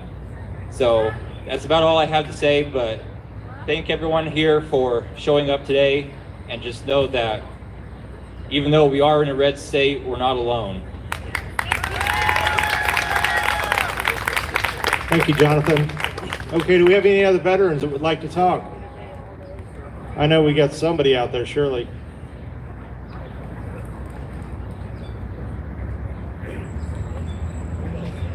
How about veteran wives? Because they go through a lot too. And I see one I'm looking at says Air Force. Sandy. Come on up, Sandy. I know you got a voice. Sandy.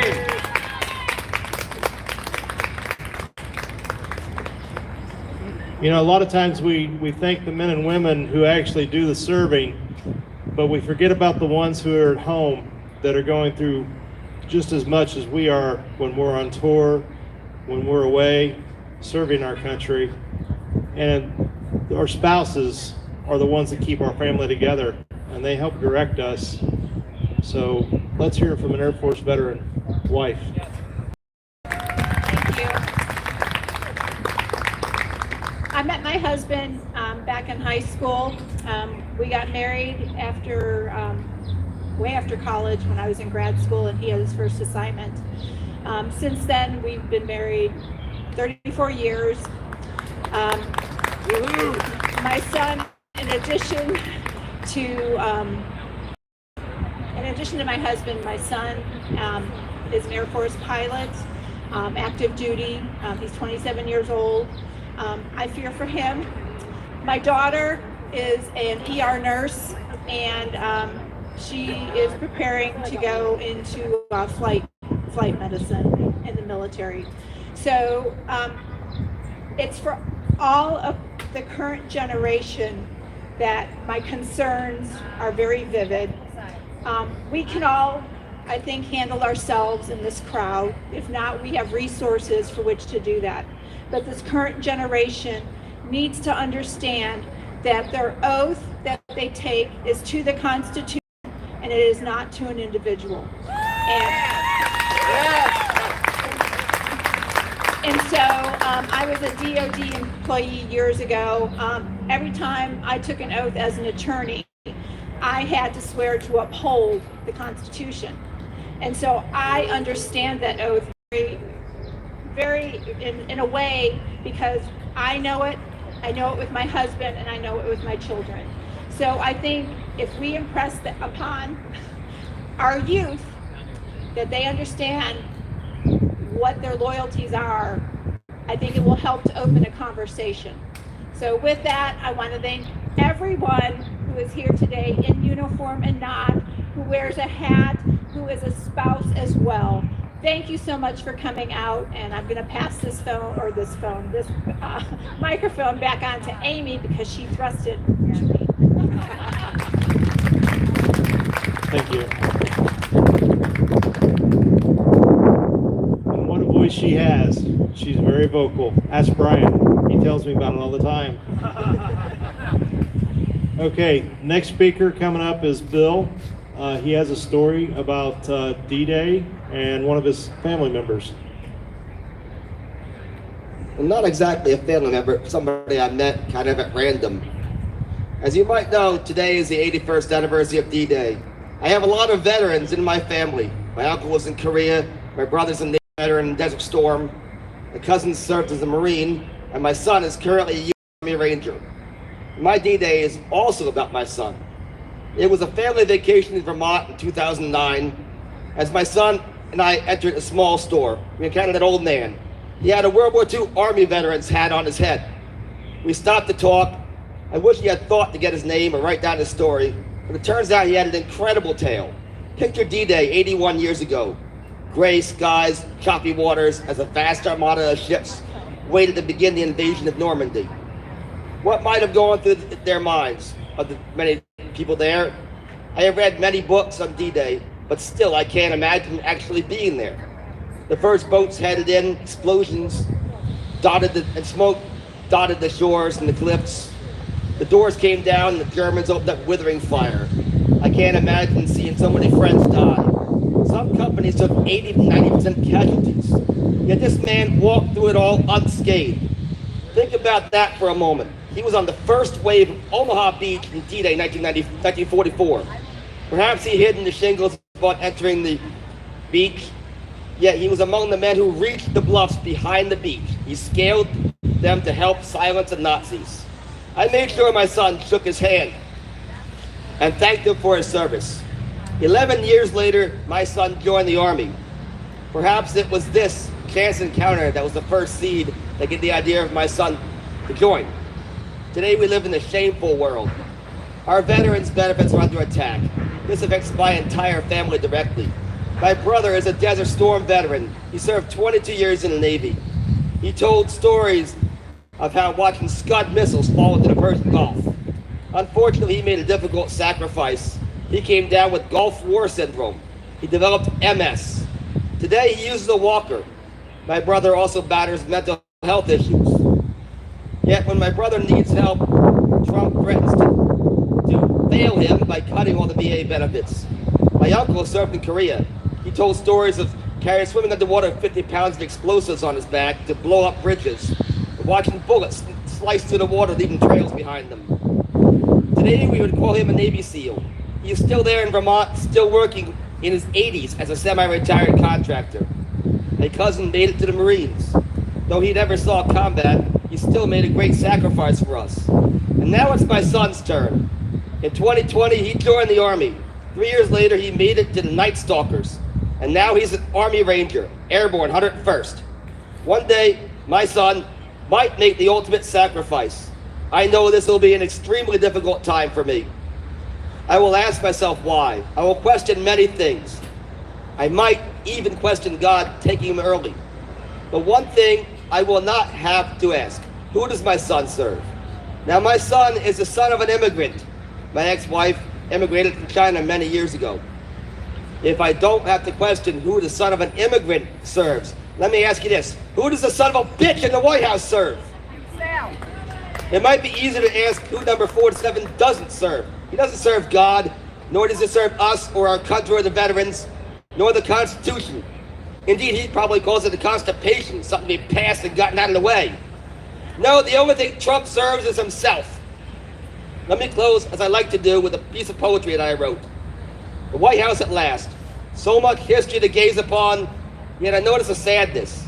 Is that a tear, like the one I saw Lady Liberty shed earlier this year? Wondering how what used to be an honor to visit has now become stained by the stench of dishonor. I walk through those opulent rooms, come into the White House gift shop. Official White House toilet paper catches my eye. This I must buy. Taking it home, it seems to grow heavier with each step. I unwrap my toilet paper, astonished to find footprints there. And what is this strange writing that was penned so long ago?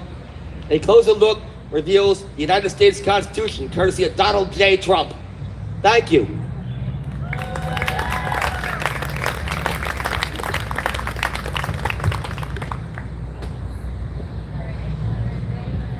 Thank you, Bill. Our next speaker, I actually met here at a 5051 protest several months ago. We've become friends on Facebook. She's become very outspoken, especially in Morgan County. Let me introduce Brandy.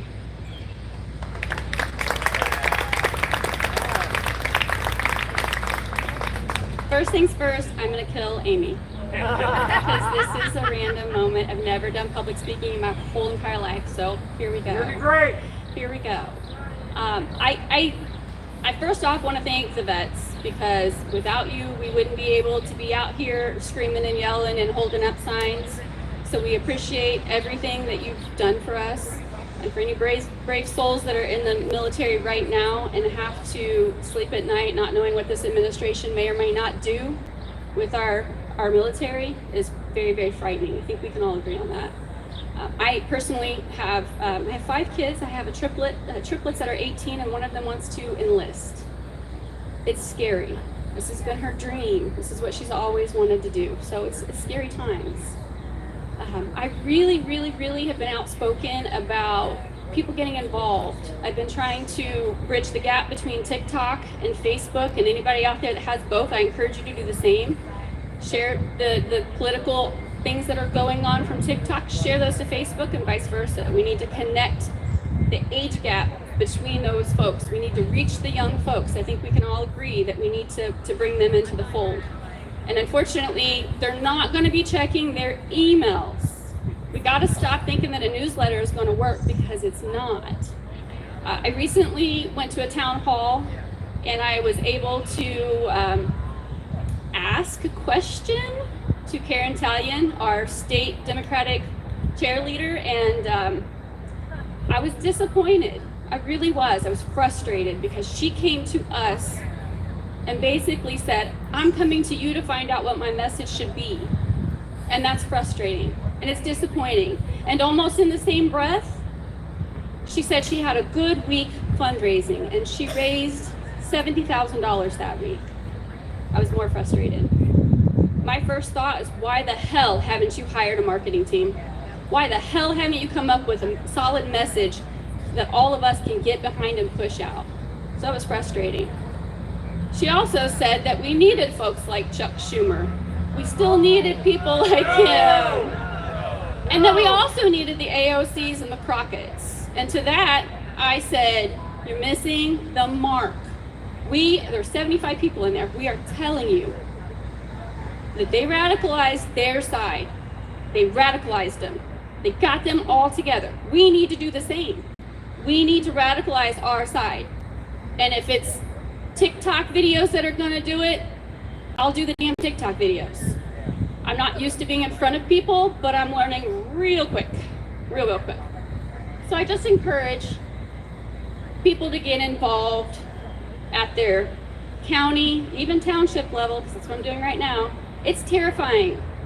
I don't know what I'm doing. You're not gonna know what you're doing. The people out there that are running, I see somebody in the audience there that I seen at that meeting, they don't know what they're doing. You step into the position and you have people mentoring you to tell you where you're going, what the next steps are. There are people that you can reach out to. You don't have to know a lot about politics, because guess what? You're gonna learn real quick, real quick. So I just encourage you guys to get involved. The Facebook groups are fantastic. Share the information far and wide. If you have a county Democratic meeting, share it. Share it. Make sure that the people in the 50501 group know what your county is doing when they're meeting, so that they can get active, because we love everybody coming to this. It's fantastic. And Lord knows I come to all of them, so I love it. But we also need to be showing up to our local meetings. And we need to challenge Karen Talion to come up with a damn message for us, because we need to get our act together real quick, because 2026 for our local elections are going to be here before we know it. So I encourage you guys to do that. And if you have any questions on how to do that, let me know. Come talk to me. I'll figure it out. I promise. So thank you guys very much for coming, and I'm sure I will see you at the next one.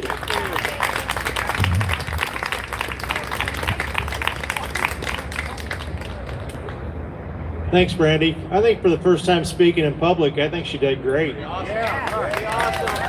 gonna have to get her back again. Okay, we've got a lady that we call her our security tent queen. She goes by Sarah or Bubble Bells. I also call her my personal assistant, and she had the opportunity to speak at Micah Beckwith Town Hall with myself and a few others. I'd like to get her up here to give a parent's perspective on a few things. I think she has a voice that needs to be heard as well.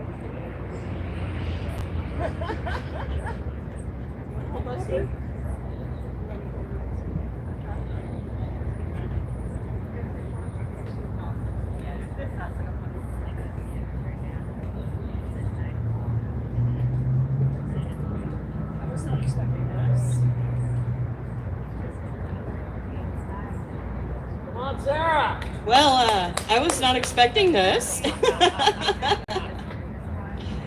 Well, yeah, I had the opportunity to speak to Micah Beckwith the other day. And I do have a family, though, who is full of veterans and people who have served, including my child's father. And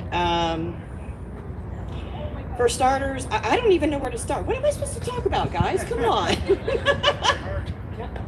Tell us about how you feel about Beckwith. Tell us something about it. It's a D-Day program. Tell us about your veterans. Okay, so my brother tried to serve in the Air Force until the military broke him and they sent him home with a shin splint and fractures in his feet. And he's very worried and upset with everything that's been going on in the White House and everything. I have a cousin who is currently serving right now, and she's a nuke. And as everybody knows, they are trying to do away with women serving on anywhere. And they actually had moved her from San Diego to Virginia, Norfolk, so that she could be in charge of training everybody how to basically be electricians on the nuclear submarines and the aircraft carriers. And now all of a sudden she's worried about whether or not she's going to have a job. And this is after moving from San Diego to Norfolk. And that is not an easy move, you know, because you're moving from California to Norfolk. And now she's going, wait a minute. She served in the Navy for, oh my goodness, I'd say 15 years, almost 20 years now. She could retire, and she's torn because she wants to keep serving the country that she loves and that has literally been her entire career. And now Trump and Pete Hegseth both are telling her that she can't serve because she has boobs and a vagina. And we think that's wrong. And I don't know about anybody else, but I think women are perfectly capable of serving just as well as men. No offense, guys.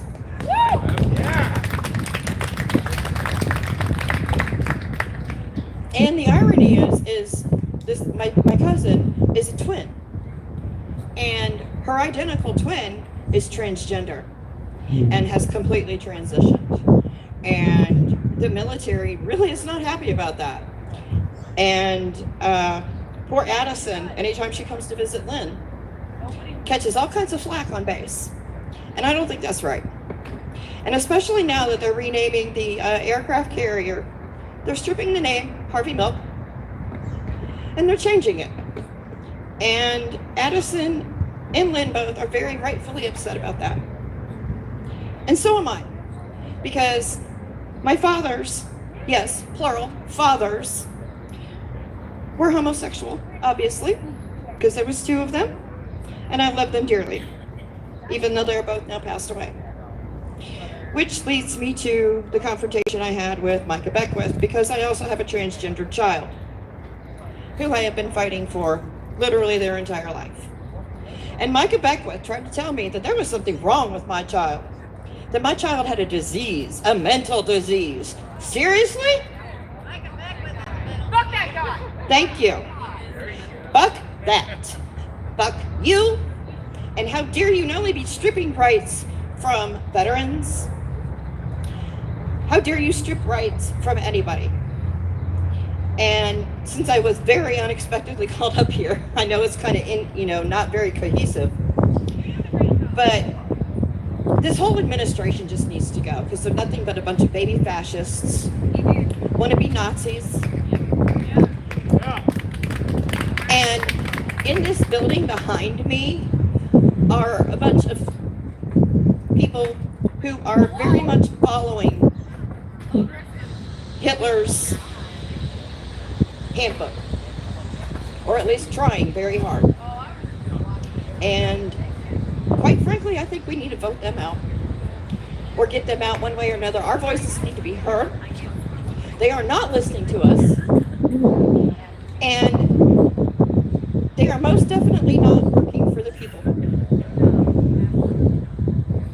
Any of the people, especially the ones who have already served, who have bled for this country, who have given everything for this country, including my friend Amy here, who I very much respect and love, because I know you have served very proudly and you're still serving, and you're out here with us in the streets. And you have no idea how much I respect you for that. And I'm very proud to be out here with you.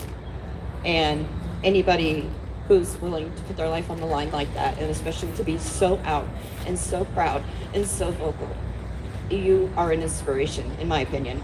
And there needs to be more people who are willing to come out and be the voice, be the face, in my opinion. And I hope you are able to inspire more transgender folks to come out and show everybody that, look, it's not as scary as you think it is. You know, be brave, because with more voices, we can come out and hopefully keep this tide going. But fuck Trump, fuck this administration, fuck Braun, fuck Beckwith, fuck the Republicans, fuck the MAGAs. We need a change. Thank you.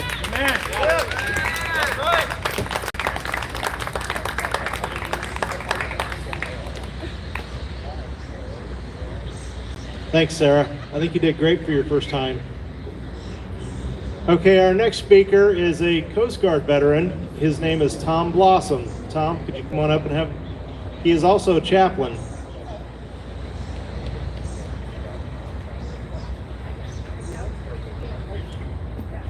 Good afternoon. Coast Guard has a category called auxiliarists. We're volunteers. I've been doing it for 10 years in various roles of the 11 missions of the Coast Guard. So I'm really not a veteran. I serve without pay in many of the missions of the Coast Guard. There are blossoms going back to the Revolution, to the Civil War, and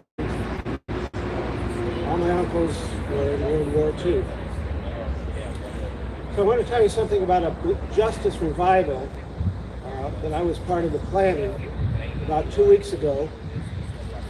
There were Christians, Jews, Hindus, and Muslims planning a justice revival in October. That's the vision. We'll see what happens. There were 50 people that were expected, and there were 80 religious leaders who were there. So the vision is to have over 1,000 people for a justice revival in October.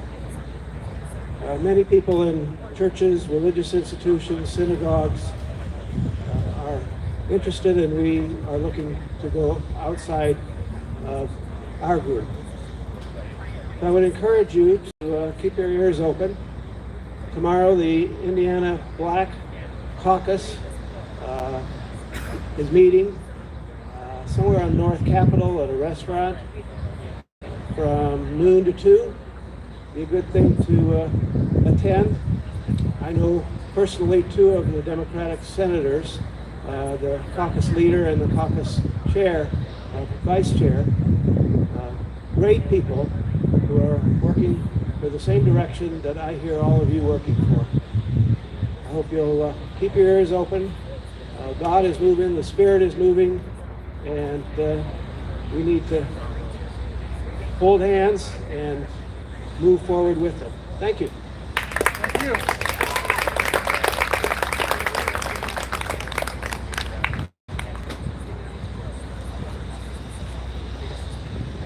Thanks, Tom. Okay, our next speaker is Morgan. He wants to come up and share a story with you as well.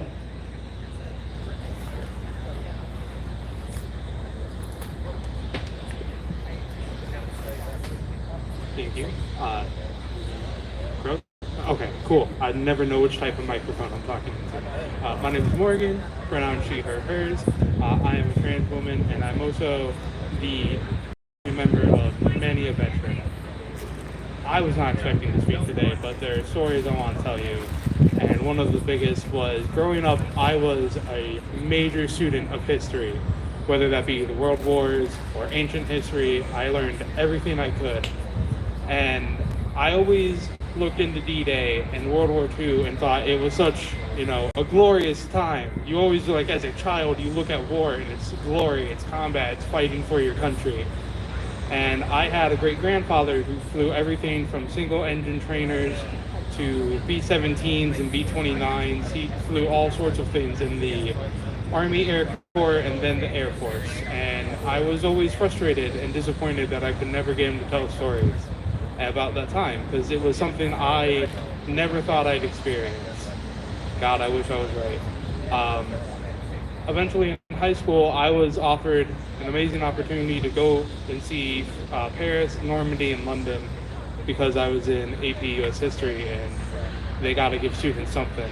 And I was able to go on that, and it never struck me until I stood on the beaches of Normandy, on Utah Beach specifically, and in the massive gravesite of all the American armed forces, that I really understood what war was.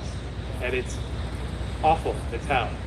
It is tragedy incarnate, played out on a national scale. And it's one of those things that I can only imagine the conviction it took for those veterans to go over and fight in a land they'd never seen before, many of which who before that would have never left their state, let alone gone across the sea to fight in Europe or in the Pacific to fight against the Japanese. And they fought for liberty and freedom and democracy. And I want to point on that. They fought for democracy. Because I was also at that town hall with Beckwith. I don't want a democracy. An elected official said, I don't want democracy. If that doesn't tell you the fascist and authoritarian intention of the Republican Party, then you won't get it. But to hear that from an elected official who the entire time was demeaning trans people and queer people, saying that they were confused and that they were living outside of how God wanted them to live. It's amazing to see how they will coat all of their hatred with a golden cross and believe that they are doing well and that they're doing good. And we're already seeing these horrible things happen.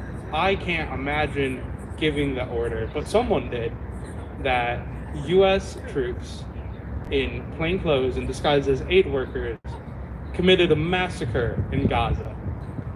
They're ongoing participants in genocide. 81 years ago was D-Day, when we fought to get a foothold to fight back against a fascist hell that was committing genocide. And now we're putting not only illegal immigrants, quote unquote illegal, but we're also putting American citizens in extra-national concentration camps. Is 81 years all that we wanted America to stand for? 81 years before we became the Fourth Reich? That's not what my family fought for. That's not what I'm going to fight for. And that's not what any of us believe in. I appreciate and deeply thank everyone for their service and for the sacrifices they made on behalf of family members who were serving. And I am excited to see where this movement will lead us. Thank you. Thanks, Morgan. Okay, before we get another speaker up here, we're going to get our event operator up here. She has something she wants to say as well. We call her Squirrel. You may know her as Sarah. She, one of our protests, she decided to take a squirrel out of one of the speakers, and well, she got bit. So now she has superpowers.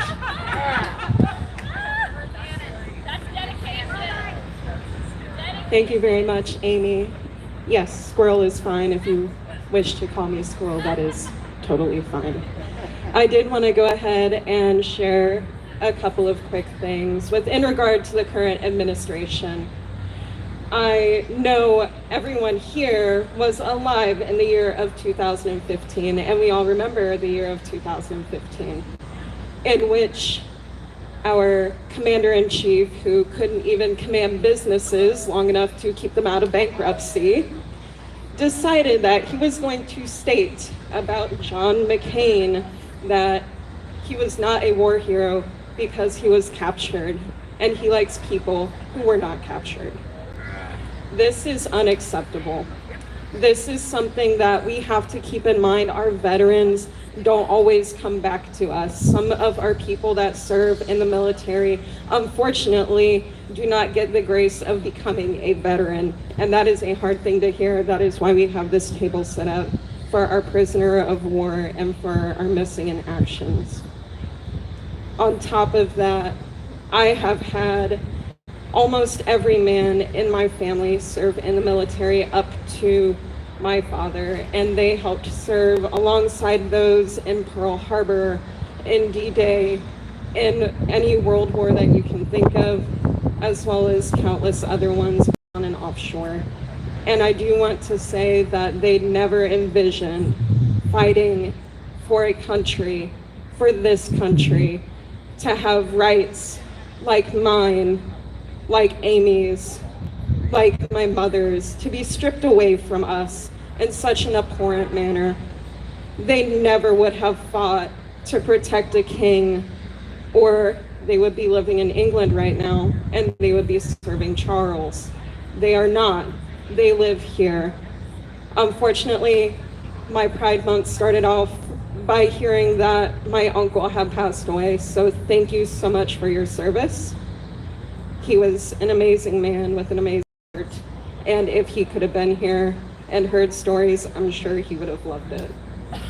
But on behalf of all of my family, my friends, those of us, not including myself, who served in the military, who have gone through transitions, who have gone through and seen girls, who have seen the bloodshed, who didn't leave with all of their limbs, and some who didn't leave with their lives intact.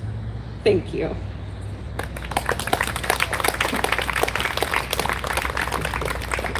Okay, we are going to welcome back to the stage our Air Force guy, Brian, and he has something he wants to read for you.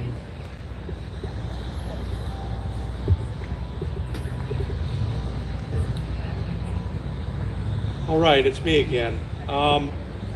So on Blue Sky, I was introduced to this op-ed from a radio personality, actually.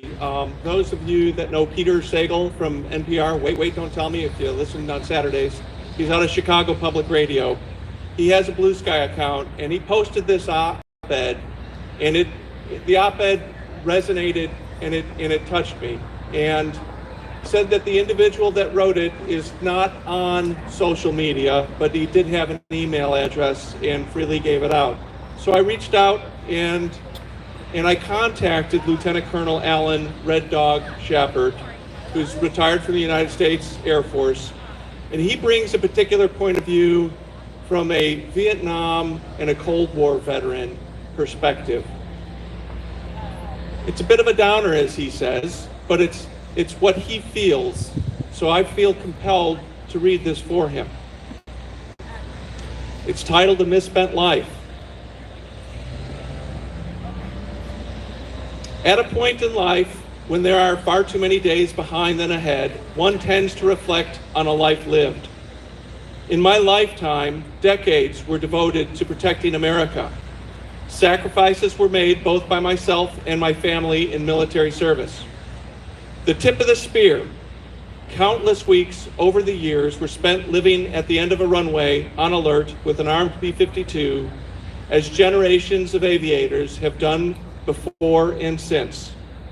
The purpose, if required, be airborne in minutes on a one-way trip bringing a nuclear Armageddon to the adversary. Flying the unfriendly skies over North Vietnam provided a brief interlude, but overall, this long line of silent sentinels stood firm to protect America by deterring external threats and life across the decades.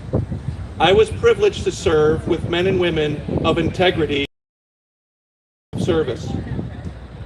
I'm truly grateful that the B-52, which were built tough, were engineered on scientific principles and fabricated by experienced, skilled workers, rather than founded on mere beliefs and feelings. In all likelihood, they'll be flying missions for over 100 years. Sadly, the sacrifices and efforts expended appear to have been wasted. Today, we trash our allies and cozy up to tyrants and dictators. A gaggle of anonymous juvenile tech bros led by a ketamine-fueled immigrant illegally rampage unfettered through the federal agencies.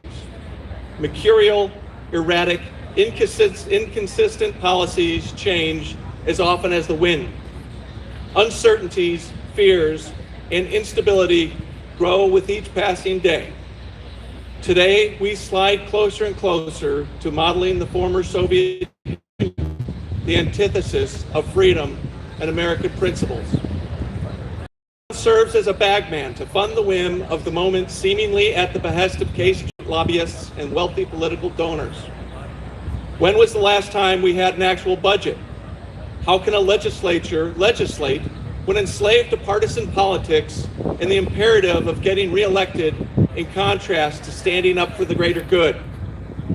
A compromised Supreme Court recently trotted out a shadow token standards of conduct for themselves.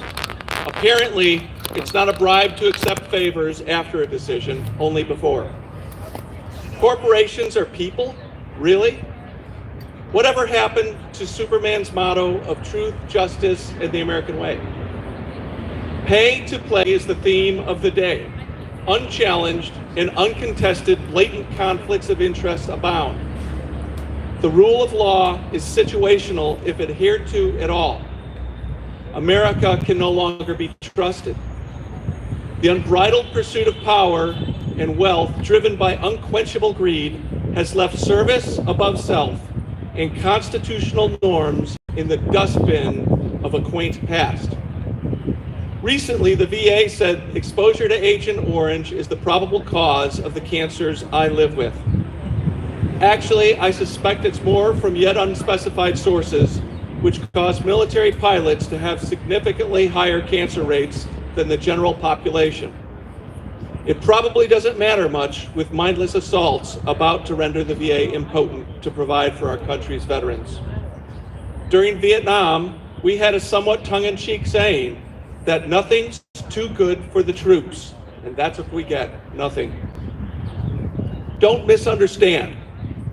I genuinely value the kind words and the support from friends and strangers alike, but being labeled as suckers and losers by the government, which one has faithfully served, stings sharply. We have a republic, only if you can keep it, is attributed to Ben Franklin in 1787. On the last day of the Constitutional Convention, another quote, "We do not have to invade the United States. We will destroy you from within." Nikita Khrushchev. Signed, "A wasted life. I grieve." Lieutenant Colonel Alan Shepard.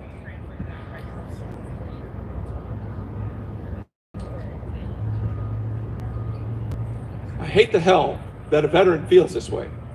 I wrote him back. I'll just tell you the message, that his life was not wasted, that he inspired so many of us to serve, and we appreciate everything that he did. Thank you.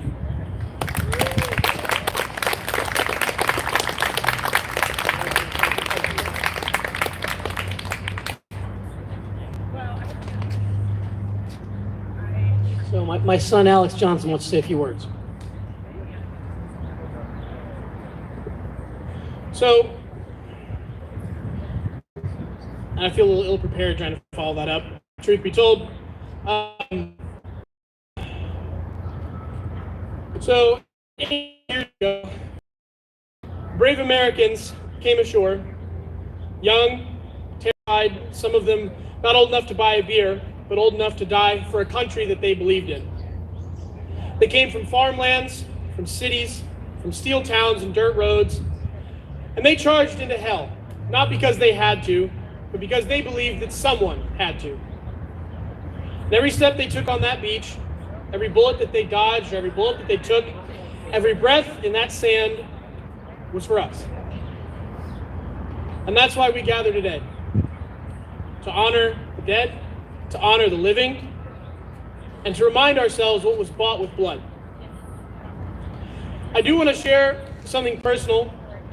A few years ago, I was at a friend of mine's house when I saw that black car pull up outside, and two uniformed men walked out, a CNO and a chaplain. And a couple moments after that, I watched a mother's knees buckle. I heard the sound a parent makes when they are told that their child is never coming home. And that sound doesn't really leave you.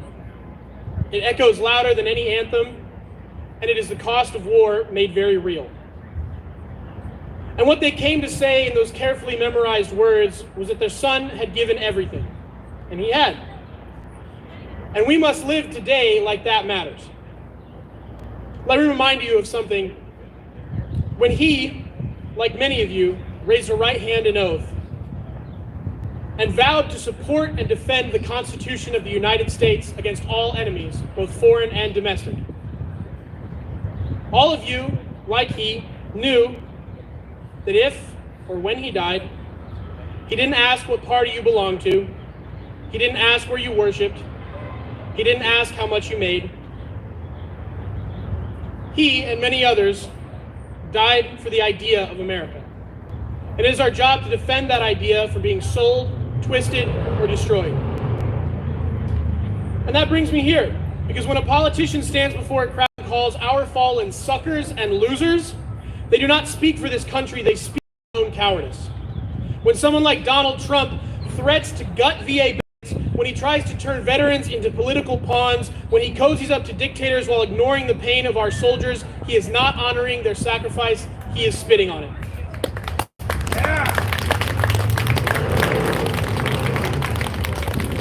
And my friend, who fell so that we could all be here today, and much like many of you, did not swear allegiance to a king. He did not swear loyalty to a party, and he did not pledge obedience to fascists, no matter how loud their voices were. That oath he took, and that oath most of you took, and right now it is calling to us. Because the enemies of democracy do not always wear uniforms. Sometimes they wear suits. Sometimes they wave flags that they don't truly understand, or hell, maybe they do. And this is how it starts, and this is how it always starts. With fear, with division, and with erosion of truth. But those men who stormed those beaches, they didn't run into machine gun fire just to hand this nation over to a fascist. They fought fascism across an ocean. So we cannot let it grow here at home. So today we remember the fallen, and we remember the honor that they fought for, the truth that they fought for, and it is our turn to keep those values. Not with silence, but with a full-throated defense of democracy for the living and the dead. For the mother who will never hear their son's voice again, for the veteran sleeping in a car tonight, for the child born tomorrow who deserves to inherit a republic and not a regime. This is our stand. We are the legacy of D-Day. Thank you.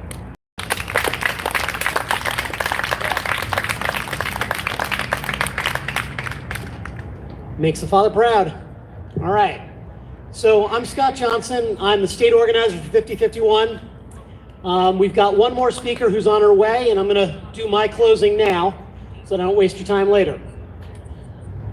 And I didn't realize I was doing a closing today, so it's maybe a little bit disorganized. Okay. So you all have been here through protests big and small. This is on the small side. And does that mean we have a problem? No. It just means that we're into a slog, people. Right? We've done the fancy thing. We came out, we had 6,000 people on 4/5. Right? We had 4,000 people on 4/19. And you know what? Trump's still here. Crap. And it takes a lot to bring down a sitting president. Right? It might take us the rest of his term. But that does not mean we stop. It does not mean we give up. The man's a damn fascist. He is a wannabe king, and the reason why he rules by executive order is because he's too damn weak to be a president. A president rules by consensus.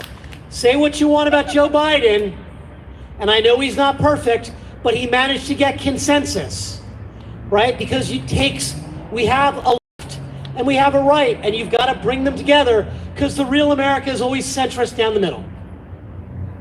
Okay, so you're out there, and like I say, I know some of you are thinking, what can I do? What can one person do? Well, that man right there in that hat with that gray beard walked up to me and he said, you know what you did wrong? He said, you walked with the traffic, not against it, so people couldn't see your signs. Son of a bitch, he's right. Apparently, we've only done it that way one protest. So when you say, what can one person do? Just simply stepping up and contributing an idea is something anyone can do. Right? The nice thing about 50-51 is we aren't left, we aren't right, we're right versus wrong, and that means we listen. I don't care who you are when you come up to me. I don't care what you've done in your past. Just tell us what you think. Right? That makes a difference. Because what makes us stronger is diversity. Right? I don't want this to be the Scott show or the Brian show or the Amy show. I want it to be the 50-51 show and incorporate all of us. Right? That's how we get there. The way we win this is not by being one person's thing. It's by being diverse and incorporating, whether it's Brian or Sarah or this woman who has signed I love, or this man who told me I was marching wrong, or Holt who gave out postcards and got people to come to the event, right? There is something that anyone can do. And all I would ask is if you're unhappy with the stuff in Washington, if you're unhappy with Trump, step up. Right now, I may have the microphone and be up here in charge of the state, but I am, hey, what date is it? Do you know? June 6th. It's the 6th. February, March, April, May, June. I'm a 5-month and 1-day political baby. The first thing I ever did in politics was go to a protest on 2-5. Okay? I am as much a noob as any of you. Right? So, and the way we get through this is by stepping up. Anyone can help. Anyone can come out and lead a protest. And one of the things that we've just done this week is we finished our software that lets literally any person create a protest. So if you have an idea about a protest you want to run and you want a tool to make it online, give people a URL, build an agenda, etc., come see me afterwards. I'll give you my business card and I'll get you an account. Right? Because what we've done so far is we've done a very centralized approach where a small group that knew what they were doing made protests, and now it's time to let 1,000 protests bloom. Right? Let's do one in your hometown. Let's do one in Franklin County. Let's do them all over because we have to get more people involved. And I talk to people all over the state, and what I know is everyone's unhappy. No one feels represented. Well, maybe the really rich feel represented. And fuck them. All right. Brian, do we have any word on Blythe? Blythe, come on up. All right, everyone, I'm going to turn this over to Blythe Potter. Blythe's a veteran. She's a wannabe politician who's running, and I can't wait to see her beat her opponent. My first opponent is going to be another Democrat. So that'll be interesting, won't it? You're a big deal, so it's fine. I am not. You are. Oh, sorry. All right, hello. My name is Blythe Potter.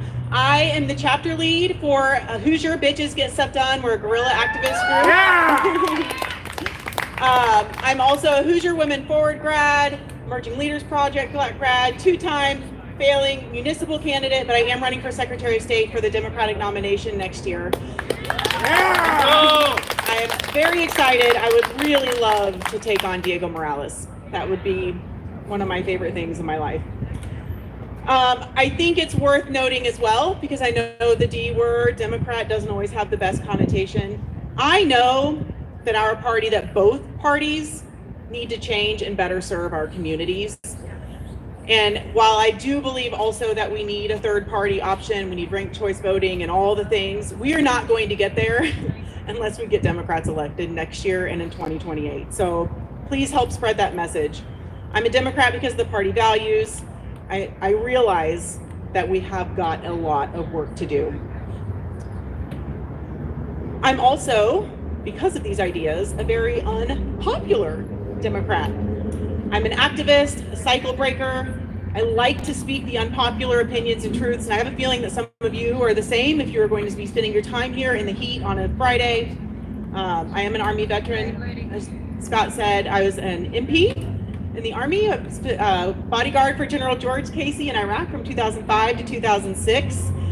And using my voice has lost me several friendships, clients, family relationships, employees, considerations for things that keeping my mouth shut might have otherwise awarded me. But I believe that this is part of my continued service as a veteran and part of honoring my oath that I took in 2002.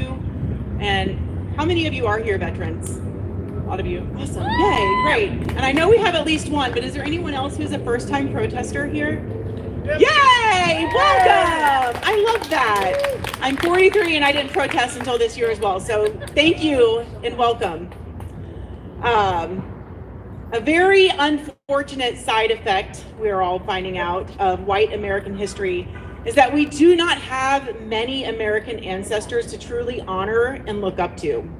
And of course, one big exception is going to be our veterans, especially those World War II veterans, which we are honoring today.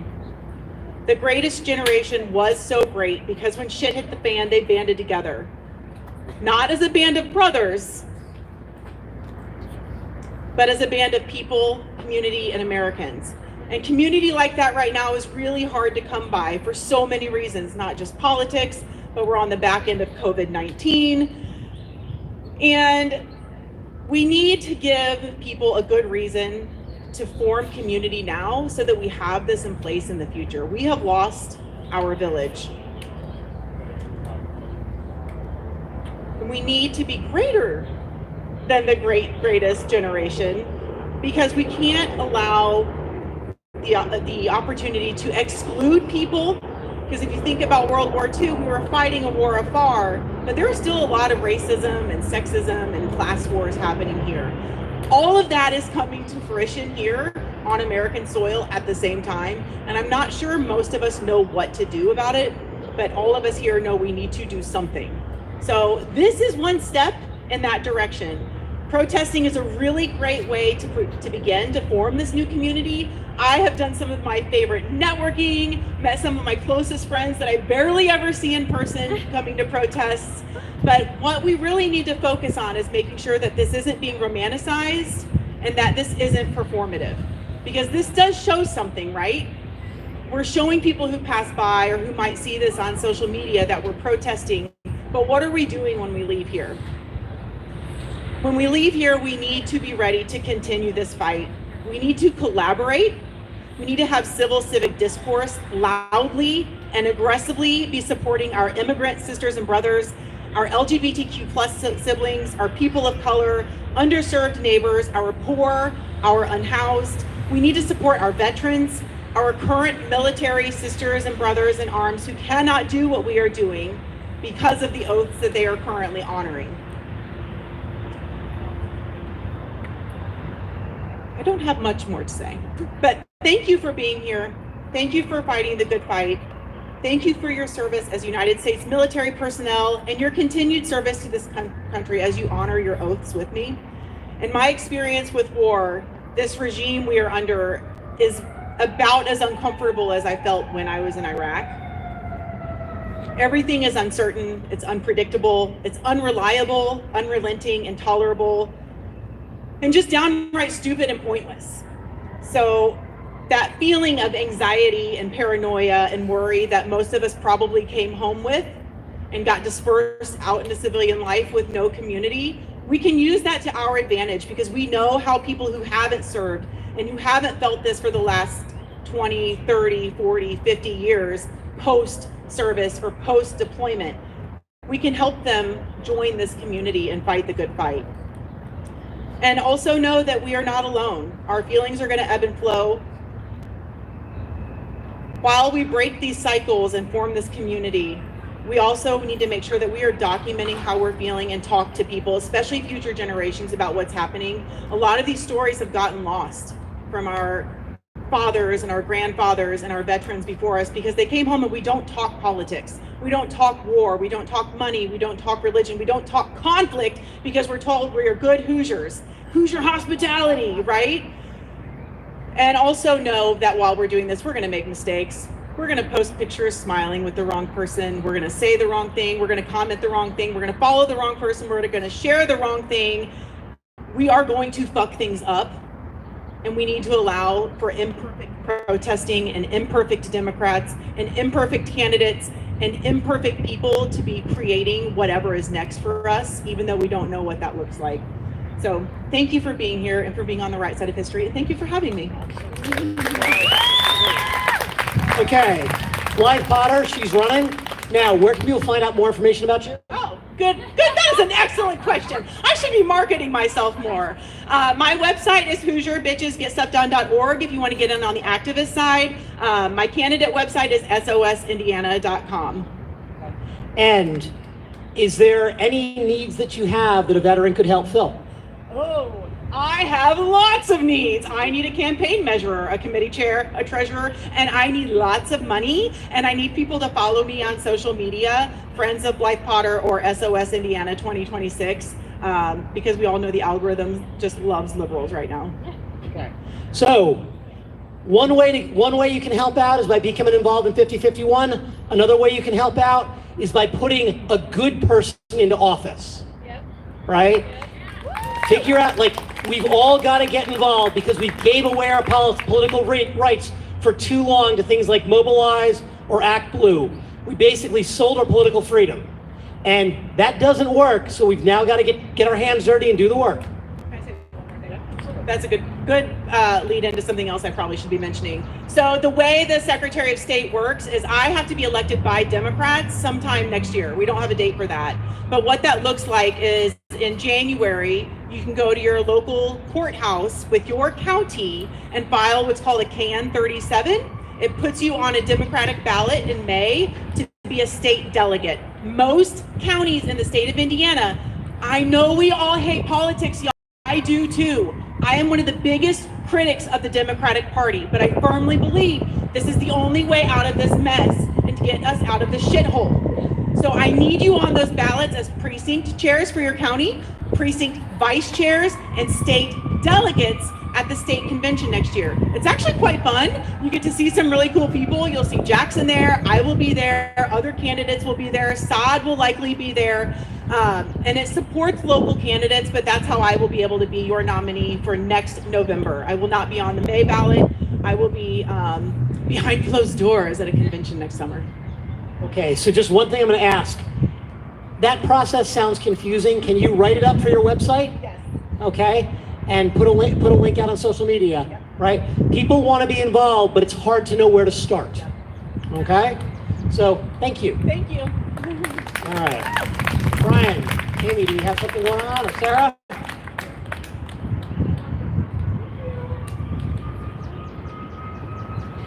I would like a moment of silence, please.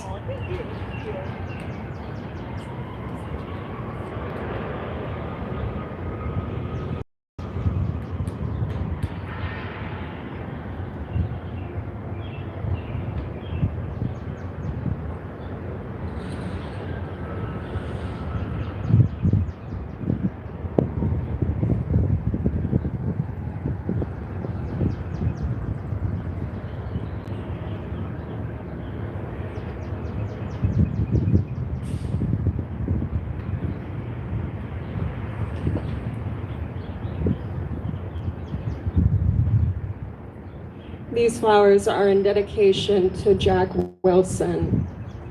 In honor of his service, thank you for your service to not only AVERS, the American Veterans for Equal Rights, the LGBTQIA+ community, and to this country.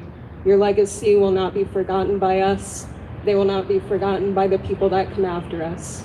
Thank you.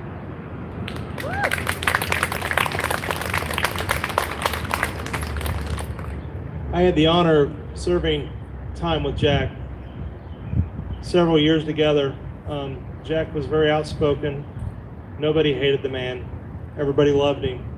In fact, the mayor of Indianapolis actually named today in remembrance of Jack Wilson. He's a man that will never be forgotten. He has a special place in my heart at all times. And I think today is very fitting for him that we're honoring him in this way. Thank you.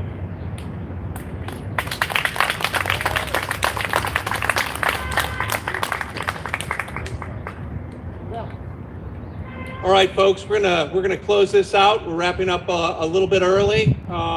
Weather cooperated, which is a wonderful thing. We really appreciate the attendance. It's really important that people have a voice, that they listen to one another, and that they have a safe space to do this in. So we also want to give a thank you to the local police force for keeping us safe. And have a wonderful rest of your day. We'll see you at the next protest on the June 14th. June 14th. Thank you very much. Thank you for coming.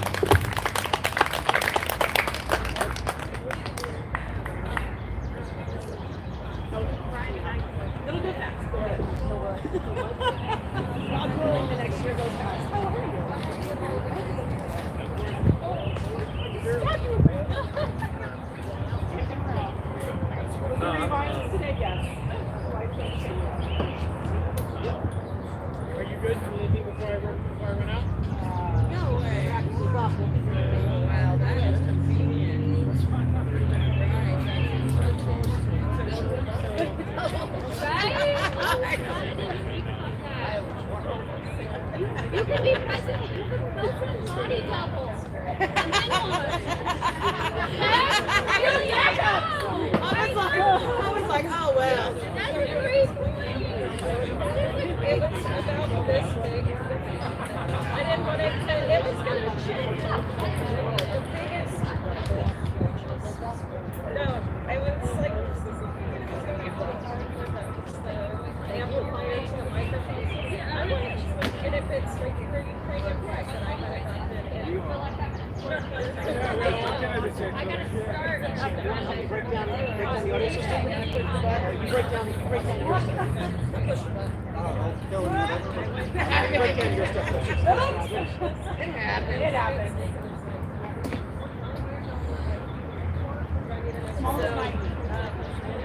Is there money? I've got daughters.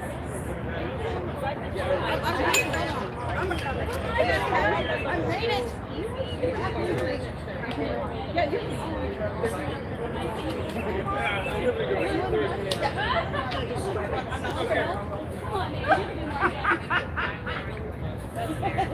it was but like if they were to start writing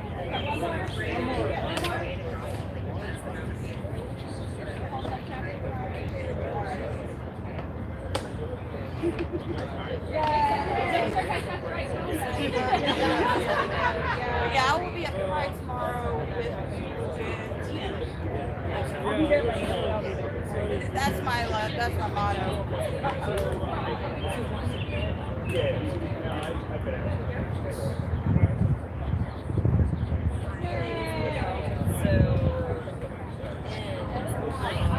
Two days ago.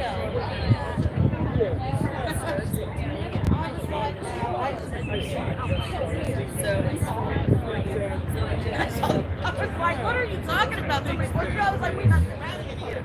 And then, I was just like, somebody was like, did you get hit by a car or something? No, I think I just went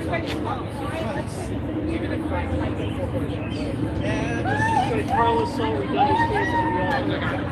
I was like, we haven't had one. Like, all right, we got energy. We got it.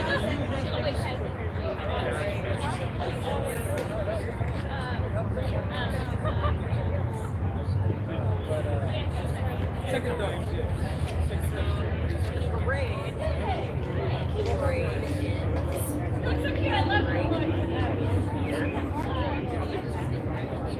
Michigan and Delaware. That's where it ends. I was up to go straight to Texas.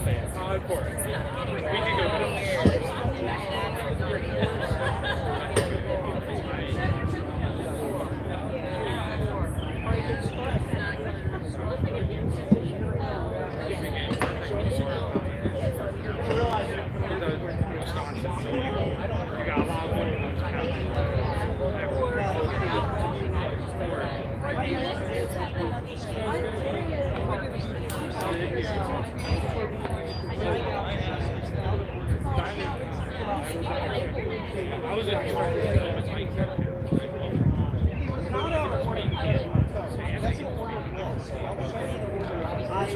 Well, I think what you may order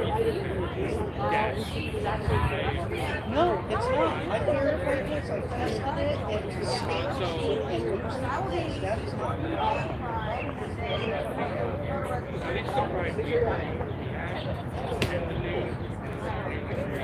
So it says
because your brain remembers all of those humiliating videos you've seen, or and your brain is just like, yeah, we'll go for one of those, and it doesn't let you not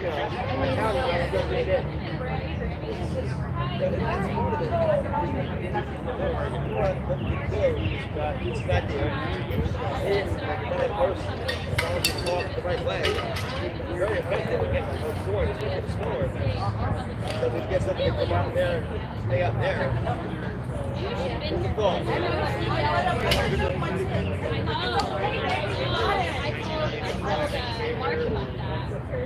missed that. I wanted you missed that town hall. No, I did. I saw the video. I want her to make a T-shirt that has with the text, with the number 4 and a flag. It's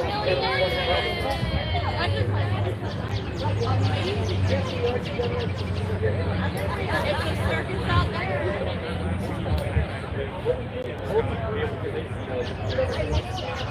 Oh my god.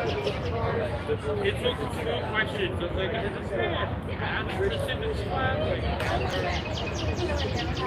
I mean, it was the room is full. She's squirrel. I am squirrel. I am squirrel. This was a has a really pretty.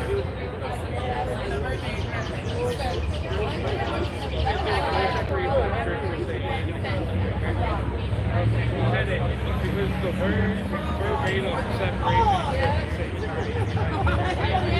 and he claimed it was only a concept outside of They are. They're like little razors. and then I asked my question. My question was, hey, here's what it says in Exodus 12, basically, a life for a life. Here's what it says in Exodus 21:22-25. If you hit a pregnant woman and causes her to miscarry, and she doesn't have an injury, that's fine. So like verbatim, and like that's not, it's not murder. Like, it's not the same crime. I forgot to turn the music off. Just because it's written in the Hey, Bible Facebook folks, it's time to turn it off. Love you, I miss you. Sorry it went down 3 times till the battery ran out. Oh, so we can cherry pick the Bible. It's like, I'm not I cherry literally, I need to apparently babysit it better because it went really hard. We got like 2 1-hour blocks out of it. The YouTube stayed up, so we at least have one contiguous feed. Hi, YouTubers, we gotta go. Bye. Bye. And Ryan, yes, you can leave that bit in because it'll be funny as heck.